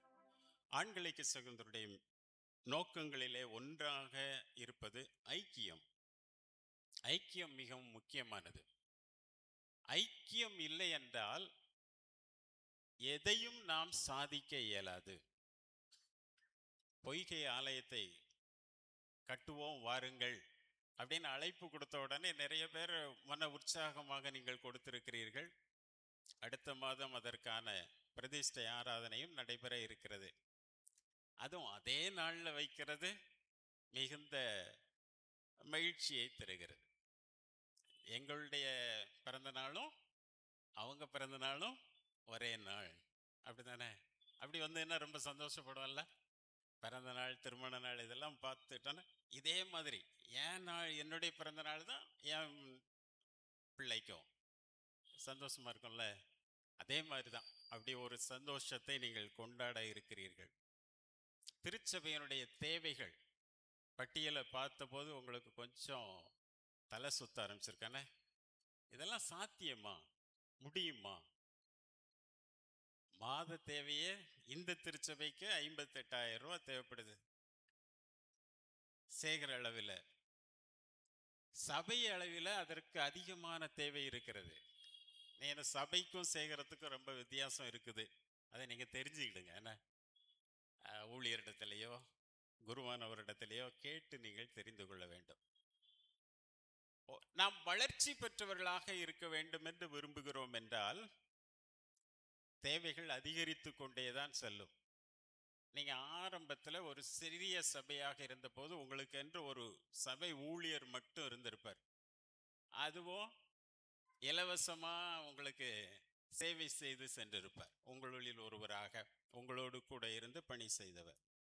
நீங்க நாளாக நாளாக நாளாக வளர்ச்சி பெற்ற நிலையிலே ஒரு சபை பெரிய சபையாக மாறி ஏதோ ஒரு சேகரத்தின் கீழ் உங்களை இணைத்து கொண்ட நிலையில இன்னும் கொஞ்ச நாள் கழிச்சு சேகரமாக உருப்பெறுவது அப்படிங்கிறது உங்களுக்கு மகிழ்ச்சியான செய்தி. நீங்கள் சேகரமாக மாறுகின்ற போது அதற்குரிய வலிமையையும் பெற்றுக்கொள்ள வேண்டும். அதை தாங்குவதற்குரிய வலிமை உங்களுக்கு வேண்டும். சின்ன குழந்தையா இருக்கும்போது சின்ன குழந்தைய நீங்க சுமக்குங்களா, சின்ன குழந்தை உங்களை சுமக்குதா? என்ன, குழந்தைய நீங்க தூக்கிட்டு போறீங்களா, குழந்தை உங்களை தூக்கிட்டு போகுமா? ஒண்ணுமே தெரியாத மாதிரி இருக்கிறீங்க. நடப்பு என்னம்மா? நீங்க தான் குழந்தையை தூக்கிட்டு போனோம். நாளாக நாளாக அந்த குழந்தை வளர ஆரம்பிக்க வளர்ந்து வளர்ந்து வரும்போது ஒரு 20 வயசு ஆயிட்டுன்னு வைப்போமே, அதே குழந்தைய இடுப்பில் தூக்கிட்டு போவீங்களா? இல்லை. அதே மாதிரி தான் திருச்சபையும். குழந்தையா இருக்கிற போது உங்களை தாங்கிறதுக்கு ஆட்கள் இருந்திருப்பாங்க. நாளாக நாளாக நீங்கள் தன்னிறைவு பெற்றவர்களாக மாறி விடுகிறீர்கள். தன்னிறைவு பெற்றால் போதாது, இப்போ இன்னொரு குழந்தையை பெறக்கூடிய நிலைக்கு நீங்கள் வந்து விட்டீர்கள், பெற்றெடுத்து கொண்டும் இருக்கிறீர்கள். இப்போ அதையும் சேர்த்து நீங்க என்ன செய்யணும்? தாங்கணும். அந்த அளவிற்கு நிதிநிலை. அந்த அளவுக்கு என்கிட்ட நிதி நிலைமை இருக்குதா அப்படின்னு பார்த்தீங்கன்னா 1 லட்சம் ரூபாங்கிறதெல்லாம் சின்ன தொகை தான். நீங்க நினைக்கலாம் ஒரு வீட்டுக்கு 1 லட்சம் அப்படிங்கிறது அதிகமா தெரியும். திருச்சபையாக சேர்ந்து பார்க்கின்ற போது அந்த கணக்கீடுகள் எல்லாம் மிகவும் குறைவானது. மாதம் மாதம் உங்களுடைய வருவாய் அதிகரிக்க வேண்டும் என்று விரும்புகிறீர்களா அல்லது குறைவாக இருக்க வேண்டும் என்று விரும்புகிறீர்களா? மாசம் மாசம் கூடணும்னு தானே விரும்புவோம். யாருக்கா குறையா வரணும்னு நினைப்போமா? சம்பளம் ஆரம்பத்தில் ஒரு 8000 ரூபாய் சம்பளம் கிடைக்குது. ஒவ்வொரு தடவை பார்க்கும்போதும் நம்முடைய நண்பர்களோ அல்லது மற்ற குடும்ப உறவினர்களோ பார்க்கும்போது சம்பளம் உனக்கு இப்போ என்ன கிடைக்கு அப்படின்னா, என் 10 வருஷமா 8000 ரூபா தான் கிடைச்சிட்டு இருக்கு அப்படி சொல்லுவோமா? அப்படி சொன்னோன்னா அவங்க சொல்லுவாங்க வேற வேலையை பார்த்துட்டு போகலாம் அப்படின்னு சொல்லுவாங்க. அதிகரிக்க வேண்டும் என்று எதிர்பார்க்கிறோம். திருச்சபையிலே வருவாய் என்பதும் அதிகரித்து கொண்டுதான் இருக்க வேண்டும். என்னைக்குமே அது குறையக்கூடாது.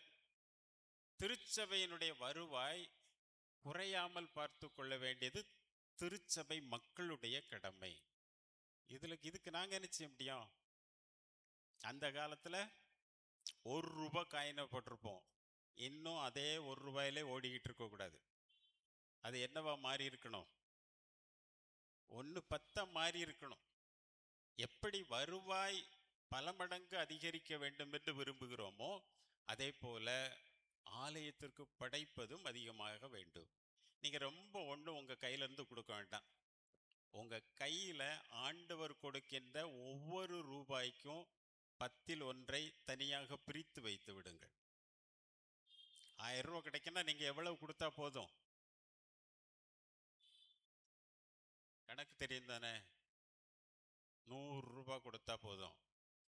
10,000 ரூபாய் வருதுன்னா 1000 ரூபாய் கொடுங்க, அது போதும். அதுக்கு மேல ஆண்டவர் உங்கள்கிட்ட எதிர்பார்க்கிறாரா எதிர்பார்க்கலையாங்கிறத பற்றி நீங்க யோசிக்கவே வேண்டாம்.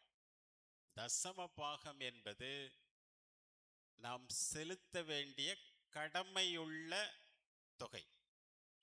அதுக்கு குறைவா நீங்க கொடுக்கணும்னு எதிர்பாராதீங்க. ஆலய காரியங்களுக்கு நான் கொடுக்கணும் அப்படின்னா அதில் எடுத்து வச்சிருங்க.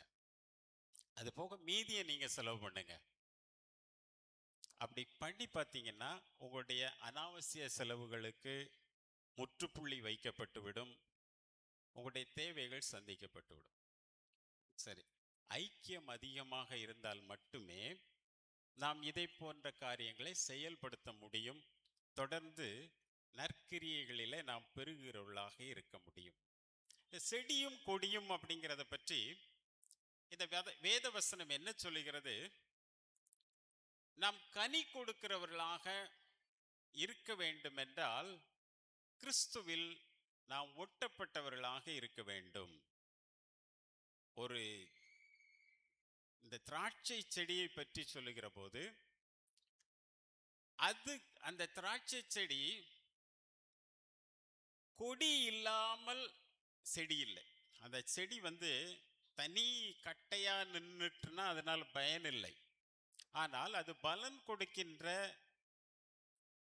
திராட்சையாக மாற வேண்டும் என்றால் அதனுடைய கொடிகளை பொறுத்துதான் அது அமைகின்றது. இந்த கொடியும் நான் இல்லாமல் இந்த திராட்சை செடி இல்லை, இந்த திராட்சை செடி வளராது என்று நினைத்தால் அதனால் பயனில்லை. திராட்சை கொடி இல்லாவிட்டால், படர்ந்து செல்லுகின்ற அந்த கிளைகள் இல்லாவிட்டால் கனி கொடுத்தல் என்கின்ற அனுபவம் வராது.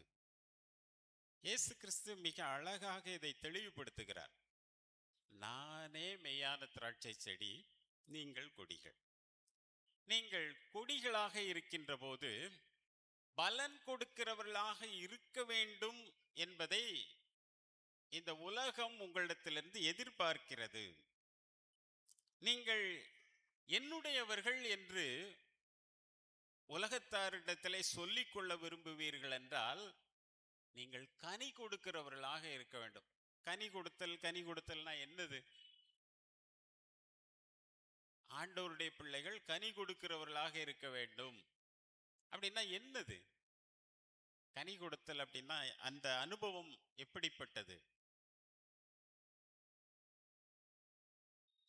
கலாத்தியர் 5 கடைசி வசனங்களிலே ஆவியின் கனியை பற்றிய ஒரு பட்டியல் இருக்கின்றது. ஆவியின் கனியோ அன்பு, சந்தோஷம், சமாதானம், நீடிய பொறுமை, தயவு, நற்குணம், விசுவாசம், சாந்தம், இச்சையடக்கம். இப்படிப்பட்டவைகள் நம்மிலிருந்து வெளிப்பட வேண்டும். அதுதான் கனி கொடுத்தல் அனுபவம். ஒருவன் கிறிஸ்தவனாக இருக்கிறான் என்றால் இந்த பண்புகள் அவனிலே மிளிர வேண்டும். அன்புடன் காணப்பட வேண்டும். நம்முடைய முகத்தில் எப்பொழுதுமே கடுகடுப்பு இருக்கக்கூடாது. சிலர் முகத்தை பார்த்தோன்னா எள்ளும் கொள்ளும் வெடிக்க அப்படிம்பாங்க. அந்த அளவிற்கு அந்த முகத்தில் அப்படியே பொறிஞ்சிக்கிட்டே நிற்கிற மாதிரி இருக்கும். ஆனால் நாம் கிறிஸ்தவர்கள் என்பது நம்முடைய சாயலிலே வெளிப்பட வேண்டும். சந்தோஷமாக நாம் இருக்கிறோம் என்பதை வெளிப்படுத்த வேண்டும். மாயமான சந்தோஷம் அல்ல. பிலிப்பியர் 4:4 சொல்றாரு, கர்த்தருக்குள் எப்பொழுதும் சந்தோஷமாயிருங்கள், சந்தோஷமாயிருங்கள் என்று மறுபடியும் உங்களுக்கு சொல்லுகிறேன். ஏன் சந்தோஷமா இருக்க சொல்றாரு? கவலைப்படக்கூடிய காரியங்கள் உங்களுக்கு நேரிடுகிறது. ஏராளமாக கவலைப்பட்டு கலங்கக்கூடிய சூழ்நிலைகள் உங்களுக்கு இருக்கிறது. ஆனால் அப்படிப்பட்ட கலக்கமான சூழ்நிலைகளுக்கு நீங்கள் இடம் கொடுக்காமல் நீங்க என்ன செய்யணுமா? எல்லாவற்றையும் குறித்து உங்கள் விண்ணப்பங்களை ஜெபத்தோடு, ஸ்தோத்திரத்தோடு கூடிய ஜெபத்தினாலும் வேண்டுதலினாலும் தேவனுக்கு தெரியப்படுத்துங்கள். நீங்க கவலைப்பட்டு ஏக்கா என் கதையை கேட்டியா, என் வீட்டில் இப்படி நடந்து போச்சு, என் மருமவா இப்படி பண்ணிட்டு போயிட்டா, என் மாமியாக்காரி இப்படி பண்றா அப்படின்னு சொல்லி புலம்புறதை விட்டுட்டு எல்லாவற்றையும் குறித்து ஸ்தோத்திரம் பண்ணுங்க. எது உங்களுக்கு கவலை தரக்கூடிய காரியமாக இருக்கிறதோ அதை ஆண்டவருடைய சமூகத்திலே வைத்து விடுங்கள். உங்கள் கவலைகளை எல்லாம் அவர் மீது வைத்து விடுங்கள். அவர் உங்களை ஆதரிப்பார். உங்களுடைய வேண்டுதல்கள், விண்ணப்பங்கள் என்ன என்பதை நீங்கள் மனிதர்களிடத்திலே கொண்டு செல்வதை விட யாரிடத்துல கொண்டு போகணும்? ஆண்டவரிடத்திலே கொண்டு செல்லுங்கள். அவர் உங்களை மேன்மையாக வைப்பார். அவர் நீங்க மனிதர்களிடத்தில் சொல்லும் போது உங்களை பற்றி சரி நீங்க இப்படித்தான் அப்படின்னு அவங்க படித்து கொள்வதற்கு ஏதுவாக இருக்கும். ஆனால் ஆனால் ஆண்டவரிடத்திலே கொண்டு செல்லுகின்ற போது உங்களை குறித்து யாரும் படிக்க முடியாது. ஆவிக்குரியவன் எல்லாவற்றையும் நிதானிக்கிறான், ஆனால் அவன் ஒருவரால் என்ன செய்யப்படான்? நிதானிக்கப்பட மாட்டான். இவனை கண்டுகொள்ளவே முடியலையே, இந்த ஆள் எப்படிப்பட்டவர்னு தெரியலையே அப்படின்னு அவன் நினைப்பான். உண்மையிலேயே நீங்கள் ஆவிக்குரியவர்களாக இருந்தால் உங்களுடைய அனுபவம் கிறிஸ்துவோடு கூட இணைந்ததாக இருக்கும். நீங்க நல்லது என்றாலும் ஆண்டவருடைய சமூகத்திலே செல்லுவீர்கள், மோசமானது என்றாலும் ஆண்டவருடைய சமூகத்திலே செல்லுவீர்கள். கர்த்தாவே, இப்படி எனக்கு நடந்து விட்டதே. எலியா தீர்க்கதரிசி பெரிய காரியத்தை செய்து விட்டார், ஆனால் ஏசபேல் தன்னை கொலை செய்ய போகிறாள் என்று தெரிந்தபோது ஆண்டவர் என்னை நடத்தினார் அல்லவா, ஆண்டவர் என்னை வைராக்கியமா எடுத்து பயன்படுத்தினார் அல்லவா அப்படின்னு சொல்லி யோசித்துட்டு எதிர்த்து நின்றுக்கலாம். அதை விட்டுட்டு ஒளிந்து கொள்ளுகின்ற ஒரு அனுபவத்தை அவர் கடந்து செல்கிறார். ஆனால் ஆண்டவர் விடவில்லை. உன்னுடைய வேலை இது கிடையாது, உனக்குன்னு நிறைய திட்டங்களை வைத்திருக்கிறேன், இந்த திட்டத்தை நீ நிறைவேற்ற வேண்டும் என்பதற்காக அவராகவே முன் வந்து அவருக்கு உணவளித்து அவரை வாழ வைத்து அந்த பணிகளை செய்து நிறைவேற்ற வேண்டும் என்று அவரை அனுப்பி விடுகிறார். அவரும் அந்த பணிகளை எல்லாம் செய்கிறார் என்று பார்க்கின்றோம். அதனால நம்முடைய கவலைப்படக்கூடிய சந்தர்ப்பங்கள் வருகின்ற போது நாமே ஒரு முடிவெடுத்து சோர்ந்து போய் போதும் கர்த்தாவே அப்படின்னு புலம்பாம ஆண்டவருக்காக காத்திருக்கின்ற போது ஆண்டவர் தம்முடைய பலனை நமக்கு அருளி செய்கிறார். கர்த்தருக்கு காத்திருக்கிறவர்கள் என்ன பலன் பெறுவார்களா? புது பலனை பெறுவார்கள். அவங்க ஓடினாலும் இளைப்படைய மாட்டார்கள், நடந்தாலும் சோர்ந்து போக மாட்டார்கள். இளைஞர்கள் கூட இளைப்படைந்து சோர்ந்து போவார்கள், வாலிபரும் இடறி விழுவார்கள் என்று சொல்லப்படுகிறது.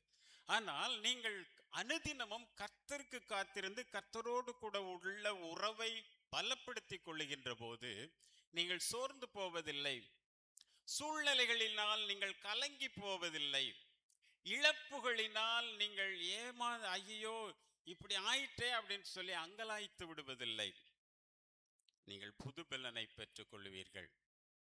ஆண்டவருக்கு காத்திருக்கிற பிள்ளைகள் ஒருபோதும் இழப்புகளுக்காக அல்லது ஏமாற்றங்களுக்காக அவங்க வருந்தி பார்ப்பதே இல்லை. அவங்க எப்பொழுதும் மகிழ்ச்சியாக இருப்பார்கள்.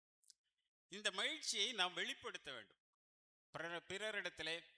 ஏன்னா நமக்கு நிறைவான ஆசீர்வாதங்கள் கிடைக்கும் போது மட்டும் முகத்தில் அப்படியே 1000 வாட்ஸ் பல்பு எரிஞ்ச மாதிரி காட்டி, ஏதோ ஒரு இழப்பு என்று சொன்னால் அதை அணைஞ்ச பல்பாக்கிட்டு இருக்கிறதுனா அது ஆண்டவருடைய பிள்ளைக்கு அழகில்லை. எல்லா சூழ்நிலைகளிலேயும் நீங்கள் மகிழ்ச்சியாக இருக்க கற்றுக்கொள்ள வேண்டும், மகிழ்ச்சியாக இருக்க வேண்டும். அதைத்தான் தேவன் எதிர்பார்க்கிறார். இதுதான் ஆவியினுடைய கனி. மற்றவர்களுக்கு முன்பாக நாம் கர்த்தரை வெட்கப்படுத்துகிறவர்களாக காணப்படக்கூடாது. நம்ம பார்க்கிறவர்கள் நம்மிலே மகிழ்ந்து களை கூற வேண்டும். நான் வேலையிலே சேர்ந்து ஒரு 1.5 மாதத்திலேயே தலைமை ஆசிரியர் என்னை அழைத்தார். இப்போ சொல்லவா பிறகு சொல்லவான்னாரு. என்ன சொல்ல போறீங்க அப்படின்னேன். இல்லை, போஸ்ட் சர்ப்ளஸாக இருக்குது, அதனால் உங்களை வேலைக்கு வர வேண்டாம் அப்படின்னு சொல்லணும் அப்படின்னாரு. பரவாயில்ல, என்ன விஷயம் அப்படின்னேன். அந்த நேரத்தில் என்னோடு கூட பணியமர்த்தப்பட்ட பணி மாற்றம் செய்யப்பட்ட ஒரு 13 பேருக்கு சம்பளம் வராமல் இருக்குது. உங்களை நாங்கள் வெளியே எடுத்துட்டோம்னா எல்லாருக்கும் சம்பளம் வந்துடும், என்ன சொல்கிறீங்க அப்படின்னாரு. எனக்கு பிரச்சனை இல்லை, என்ன எடுத்துட்டு நீங்கள் மற்றவங்களுக்கு சம்பளம் வரட்டும், ஆனால் அடுத்த பணி இடம் காலியாக இருக்கும்போது எனக்கு போட்டு கொடுத்துருங்க அப்படின்னு சொன்னேன். ஆனால் சொல்லிட்டு நான் வீட்டுக்கு வரேன். வீட்டுக்கு வந்தோடனே நாங்கள் எதுக்குனாலுமே ஜெபம் பண்ணுறது தான், ஜெபம் பண்ணுவோன்னு சொல்லி வீட்டம்மாட்ட சொன்னேன். 1.5 மாதம் ஆயிட்டுல ஜெபம் பண்ணுவோம் அப்படின்னோடனே வீட்டம்மாவுக்கு உள்ளுக்குள்ள ஒரு சின்ன நினப்பு. என்ன நினப்பாக இருந்திருக்கும்? சம்பளம் வந்துட்டு போல, அதுக்காகத்தான் ஜெபம் பண்ண சொல்கிறாங்க அப்படின்னு சொல்லிட்டு முழங்கால் போட்டு ஜெபம் பண்ண. ஜெபத்தில் தான் நான் சொல்கிறேன், ஆண்டவரே இப்படி இங்கே ஆயிட்டு தலைமை ஆசிரியர் இப்படி சொல்லியிருக்கிறாங்க, இனிமேல் திங்கக்கிழமையிலேருந்து நான் பள்ளிக்கூடம் போக வேண்டியதில்லை அப்படிங்கிறத ஜெபத்தில் சொல்லி முடிச்சுட்டு, அந்த ஜெபத்தை கொஞ்சம் நல்லாவே பண்ணி முடிச்சுட்டு நான் எழும்பினேன். சொன்னாங்க, நான் சம்பளம் வந்திருக்குன்னு நினச்சி தான் நீங்கள் ஜெபம் பண்ண போகிறீங்கன்னு நினச்சேன், ஆனால் போயிட்டுதோ. சரி, பரவாயில்ல, ஆண்டவர் நமக்கு அடுத்த வாய்ப்பை தருவார். நம்ம எப்பொழுதுமே ஆண்டவருடைய சமூகத்தை பிடித்து கொள்வோம் என்றால் இழப்புகள் வந்தாலும் நம்ம சோர்ந்து போக மாட்டோம். அதே நேரத்தில் பெரிய பெரிய காரியங்கள் நம்முடைய வாழ்விலே அனுகூலமாக வந்தாலும் அதை பற்றியும் நாங்கள் கவலைப்பட மாட்டோம், அதை பொருட்டாக எண்ண மாட்டோம். நிறைய நேரங்களில் கிறிஸ்தவர்கள் தடம் பொருளுகின்ற காரியங்கள் இதுதான். கொஞ்சம் மேலே வந்துட்டாங்கன்னா மற்றவங்க என்னை பாராட்டணும் அப்படின்னு நினைக்கிறது. அவர் கீழே போயிட்டோன்னு சொன்னால் ஐயோ யாருமே என்னை கண்டுகிடலையே அப்படின்னு நினைக்கிறது. அப்படிலாம் கிடையாது. நீங்கள் எந்த நிலையில் இருந்தாலும் மன ரம்யமாயிருக்க கற்றுக்கொள்ள வேண்டும். உயர்வானாலும் சரி, தாழ்வானாலும் சரி, எப்படிப்பட்ட சூழ்நிலையாக இருந்தாலும் மன ரம்யமாக இருக்க கற்றுக்கொள்ள வேண்டும். சரி, சமாதானம் நமக்கு வருதா? யாவரோடும் சமாதானமாய் இருங்கள். அந்த சிந்தனை நம் அனைவருக்குள்ளும் வேண்டும். சகோதர சிநேகம் அது பாராட்டப்பட வேண்டும். சகோதரர்கள் ஒருமித்து நல்ல பாட்டு பாடணும். அந்த சங்கீதத்தில் சொல்லப்பட்டபடி அது உன்னதமானது. ஒருவருக்கொருவர் ஐக்கியமாய் இருக்க வேண்டும். கிறிஸ்துவிலே ஐக்கியமாய் இருக்கிறேன் என்று சொல்லுகிறவர்கள் சகோதரரிடத்திலே அன்பாய் இருப்பார்கள்.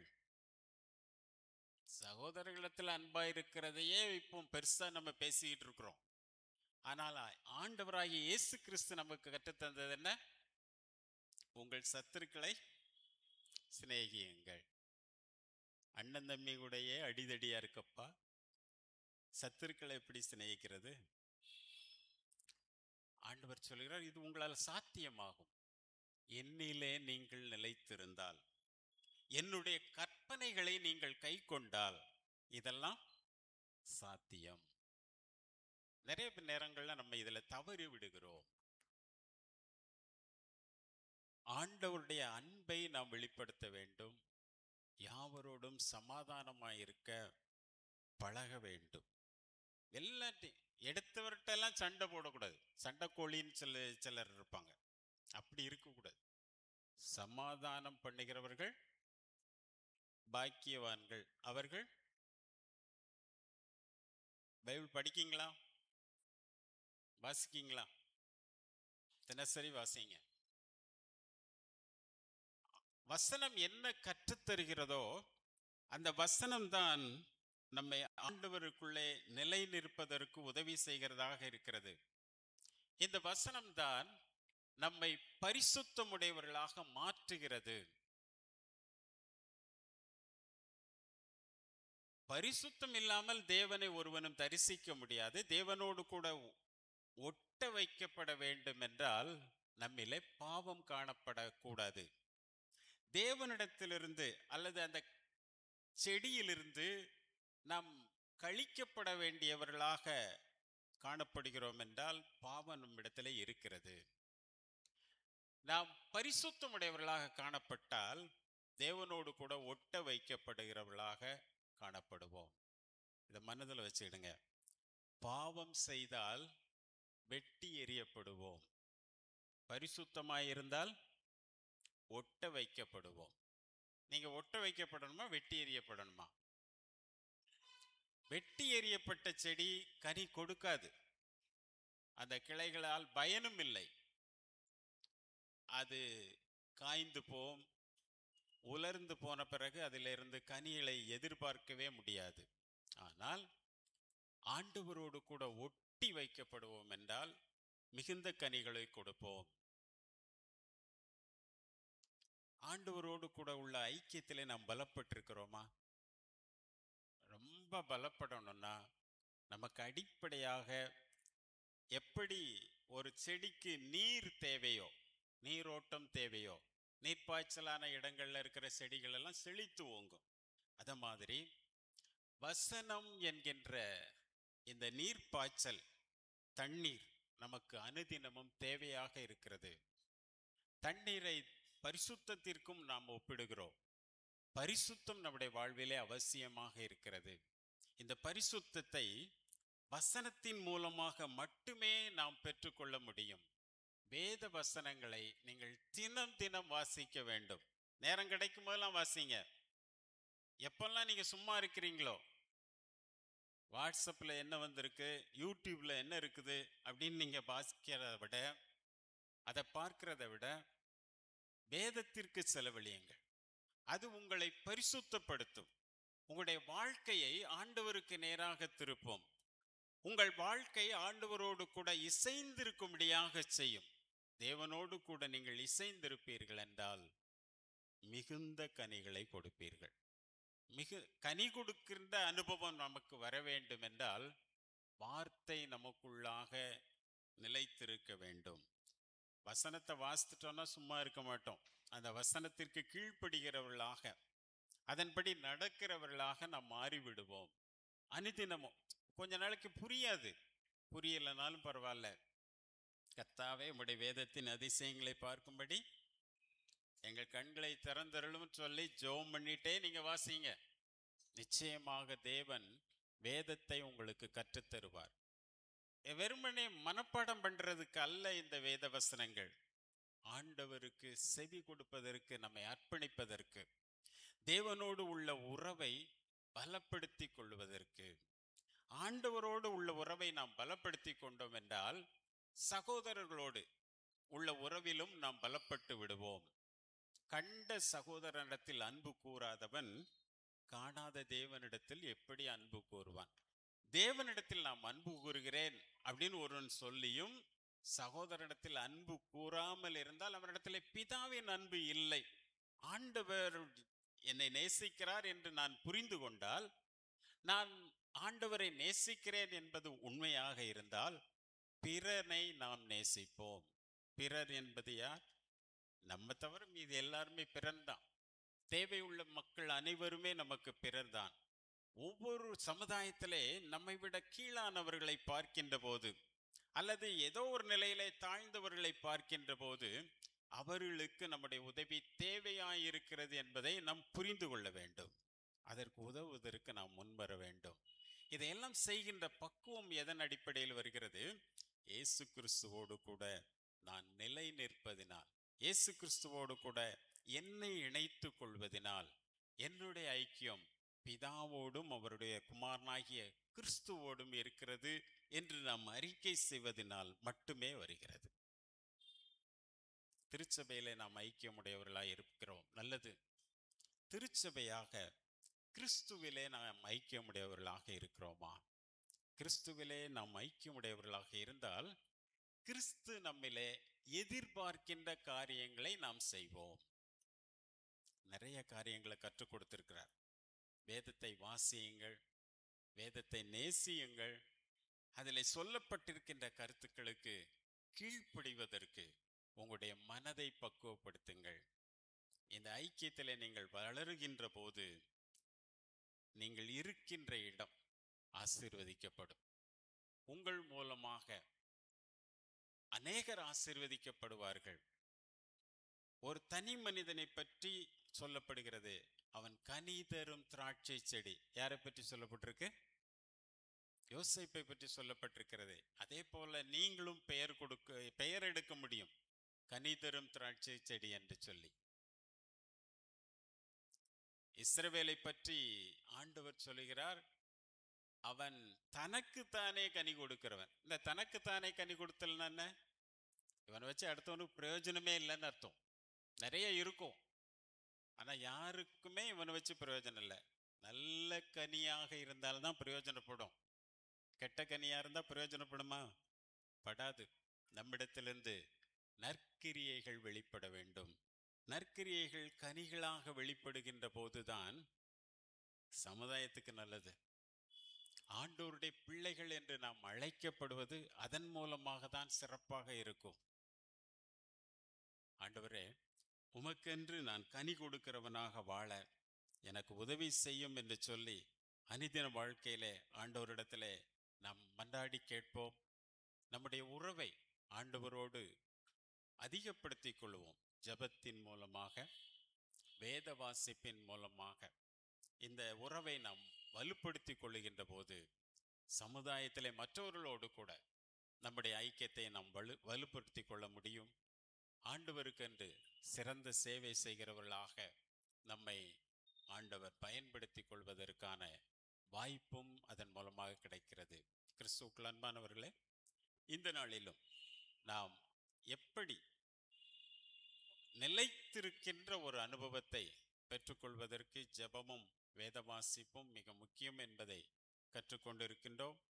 கிறிஸ்துவில் நமக்கு இருக்கின்ற உறவை விட்டு வேறு எதுவும் பிரிக்க முடியாது. அந்த அன்பை விட்டு பிரிக்க முடியாது. உண்மையிலேயே நாம் இயேசுவை நேசிப்போம் என்றால், இயேசுவுக்காக எதையேனும் சாதிக்க வேண்டும் என்று நினைத்தால் வேற ஒன்றும் பண்ணடா, அவரில் நிலைத்திருக்கிற நாம் அவருடைய கற்பனைகளின்படி செய்வதற்கு, அவருடைய வசனத்தின்படி செயல்படுவதற்கு நம்மை ஒப்பு கொடுப்போம். நிச்சயமாக தேவன் நம்முடைய வாழ்விலே பெரிய காரியங்களை செய்வார். நல்ல வாய்ப்பை கொடுத்த போதகரையா அவர்களுக்கும், திருச்சபை ஊழியருக்கும், சபையினுடைய மூப்பர்களுக்கும் மீண்டுமாக என்னுடைய நன்றியை தெரிவித்துக் கொள்கிறேன். தொடர்ந்து திருச்சபையினுடைய ஆண்கள் எல்லா நிலைமைகளிலேயும் வருகின்ற நாட்களிலே ஆண்டவருக்கு என்று சேவை செய்கிறவர்களாய் வாழ கர்த்தர் உதவி செய்வாராக. ஆமென். தேவனாம் மகிமைக்கு ஏதுவாக நாம் யாவரும் எழுந்து நின்று கீதங்களும் கீர்த்தனைகளும் 394வது கீதம் எந்நாளுமே துதிப்பாய் என்கிற பாடலை பாடுவோம். அப்பொழுது நம்முடைய காணிக்கைகளையும் படைப்போம். ஆண்கள் ஐக்கிய சங்க கவர் காணிக்கைகளை முன்பதாக வந்து படைக்க உங்களை கேட்டுக்கொள்கிறோம். கீதம் 394. ஆ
என்னாலுமே துதிப்பார்.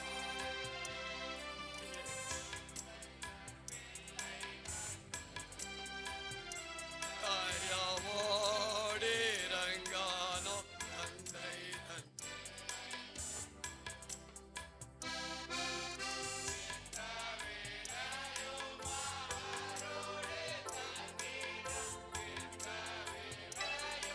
அவரோடு தங்கினார் ஏற்றி பாராட்டி தூக்கி சுமப்பார். என்னாலுமே துதிப்பார்.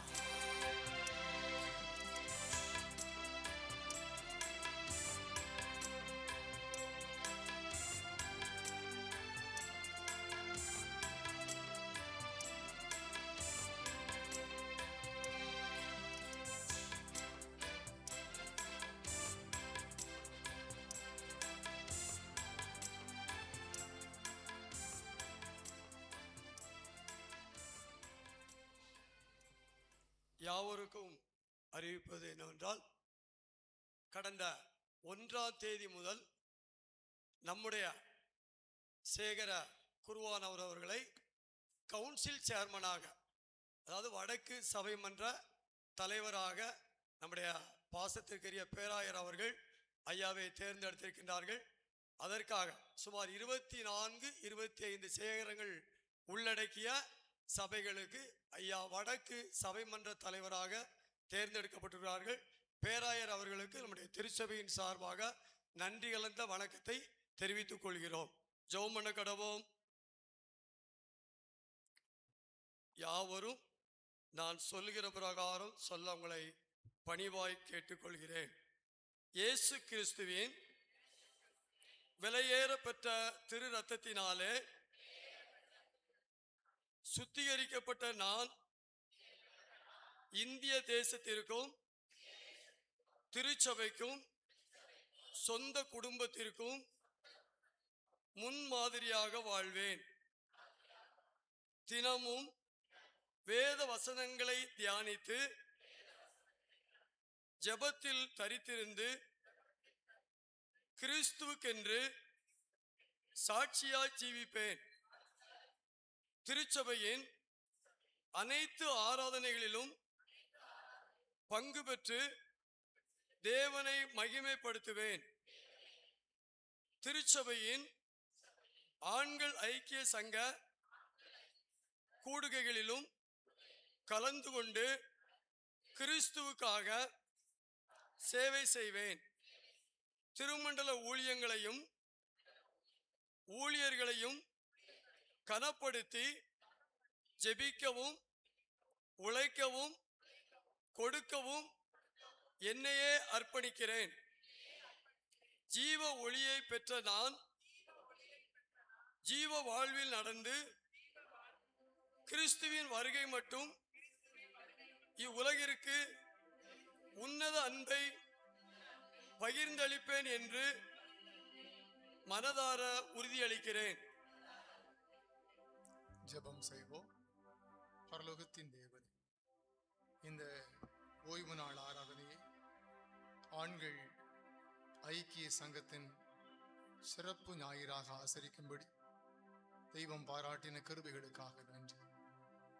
ஜெபம், ஐக்கியம், சேவை என்ற மாபெரும் உன்னதமான அஸ்திவாரங்களின் மீது கட்டப்பட்டிருக்கிற அத்தியச்சாதனத்தின் ஆண்கள் இசைங்கிய ஐக்கியத்திற்காக, அதனுடைய தலைவர் எங்கள் பேராயருக்காக, செயலருக்காக, இயக்குனருக்காக, இந்த ஆண்களுக்கு சங்கத்திலே தங்களை முழு நேரமாக அர்ப்பணித்திருக்கிற ஊழியர்களுக்காக, தன்னருமாக ஊழியம் செய்யக்கூடிய எங்கள் அன்பு சொந்தங்களுக்காக நன்றி சொல்லுகிறோம். தேவரீர் தொடர்ந்து இந்த சங்கமானது வளர்ந்து பெருகும்படி கிருபைகளை தார். விசேஷமாக எங்கள் சாம்பவர் வடகரை சேகரம் எங்கள் சபைக்காக ஆண்டவரே, இந்த சபையிலே நீர் உருவாக்கி தந்திருக்கிற ஆண்கள் ஐக்கிய சங்கத்திற்காக, அதிலே தூண்களாக இருந்து ஆண்டவரே எங்கள் சபையில் நிற்கின்ற ஆண்களுக்காக உமக்கு நாங்கள் நன்றி சொல்லுகிறோம். இந்த ஆராதனை வழியாக ஆண்கள் ஐக்கிய சங்கத்தினுடைய ஆசீர்வாதத்தை நம்முடைய பிள்ளைகளுக்கு நீர் அருளுகிறீர், உமக்கு நன்றி சொல்லுகிறோம். ஆண்டவரை, இன்னும் இந்த ஆண்களை சங்கத்திலே அநேகர் வந்திருந்து தங்கள் நேரத்தை உமக்கு கொடுக்க, தங்கள் தாளந்துகளை உமக்கு கொடுக்க கிருபைகளை தார். இதோ கர்த்தருடைய பலிபீடத்திலிருந்து எங்கள் திருச்சபையின் ஆண்களை நாங்கள் சபையாக ஆசீர்வதிக்கிறோம். அவர்கள் 1000 பெருகும்படி, 10,000 பெருகும்படி ஆண்டவரே நீர் ஆசீர்வதிக்க வேண்டும் என்று நாங்கள் ஜெபிக்கிறோம். கர்த்தருடைய நாமத்தை தொடர்ந்து மகிமைப்படுத்தட்டும். விசேஷமாக இந்த திருச்சபைக்காக, திருச்சபையின் குடும்பங்களுக்காக, பிள்ளைகளின் பிள்ளைகளுக்காக உமக்கு நன்றி சொல்லுகிறோம். எல்லா கிருபைகளும் உம்மால் உண்டாகிறது, எல்லா ஆசீர்வாதங்களும் உம்மால் உண்டாகிறது. எங்கள் வீடுகள் நிரம்பி இருக்கட்டும், எங்கள் வயல்வெளிகள் நிரம்பி இருக்கட்டும், எங்கள் களஞ்சியங்கள் உம்முடைய ஆசீர்வாதங்களால் நிரம்பி இருக்கட்டும்.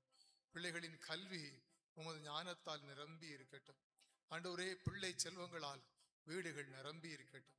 ஆண்டவரே, எங்கள் வீடுகளிலே மணவாளன் சத்தம் கேட்கட்டும், மணவாளிகளின் சத்தம் கேட்கட்டும், மழலைகளின் சத்தம் கேட்கட்டும்.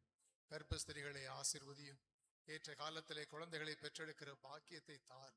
ஆண்டவரே, உம்முடைய நாமம் தொடர்ந்து மகிமைப்படட்டும். தேவைகளை எல்லாம் சந்தியும்.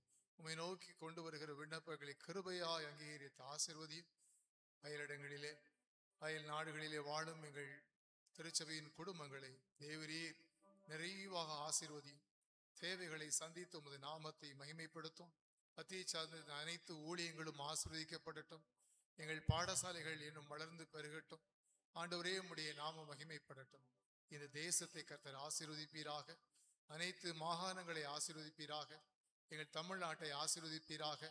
ஆண்டவரே, அரசு அதிகாரிகளை, அரசு துறைகளை ஆசீர்வதிப்பீராக. உமக்கென்று எங்கள் தேசம் தன்னை கொடுக்கும் தேசமாய், ஆண்டவரே, கர்த்தரை அறிகின்ற அறிவினால் நிறைந்திருக்கிற தேசமாய் எங்கள் தேசம் ஆசீர்வதிக்கப்படட்டும். உம்முடைய கரம் பெரிய காரியங்களை செய்யட்டும். எங்கள் ஆராதனையை ஆசீர்வதித்தீர், வசனத்தால் நிரப்பினீர்.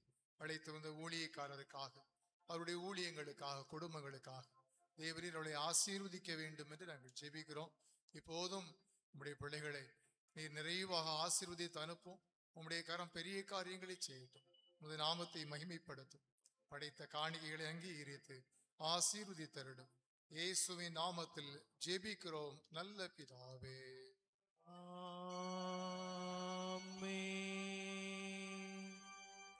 தேவனுடைய இரக்கமுள்ள கிருபைக்கும் பராமரிப்புக்கும் உங்களை ஒப்புவிக்கிறோம்.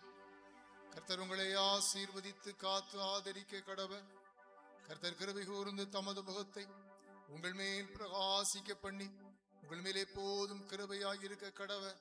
பிதா, குமாரன், பரிசுத்த ஆவியாகிய சர்வ வல்லமை பொருந்திய திரியேக தேவனுடைய ஆசீர்வாதம் உங்களுக்குள் இருந்து என்றென்றைக்கும் உங்களோடு நிலைத்திருக்க கடவது.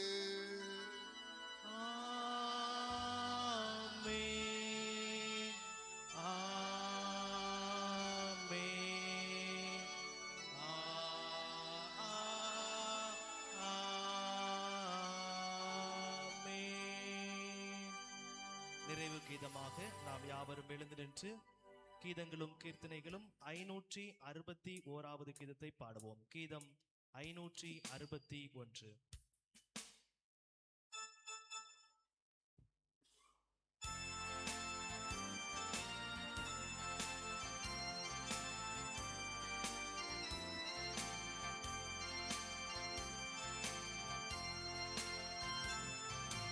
சகோதரர்கள் ஒருமித்து சஞ்சரிப்பதோ எத்தனை மகாநலமும் இன்பமும் வாழ்த்தல் செயலாயிருக்குமே.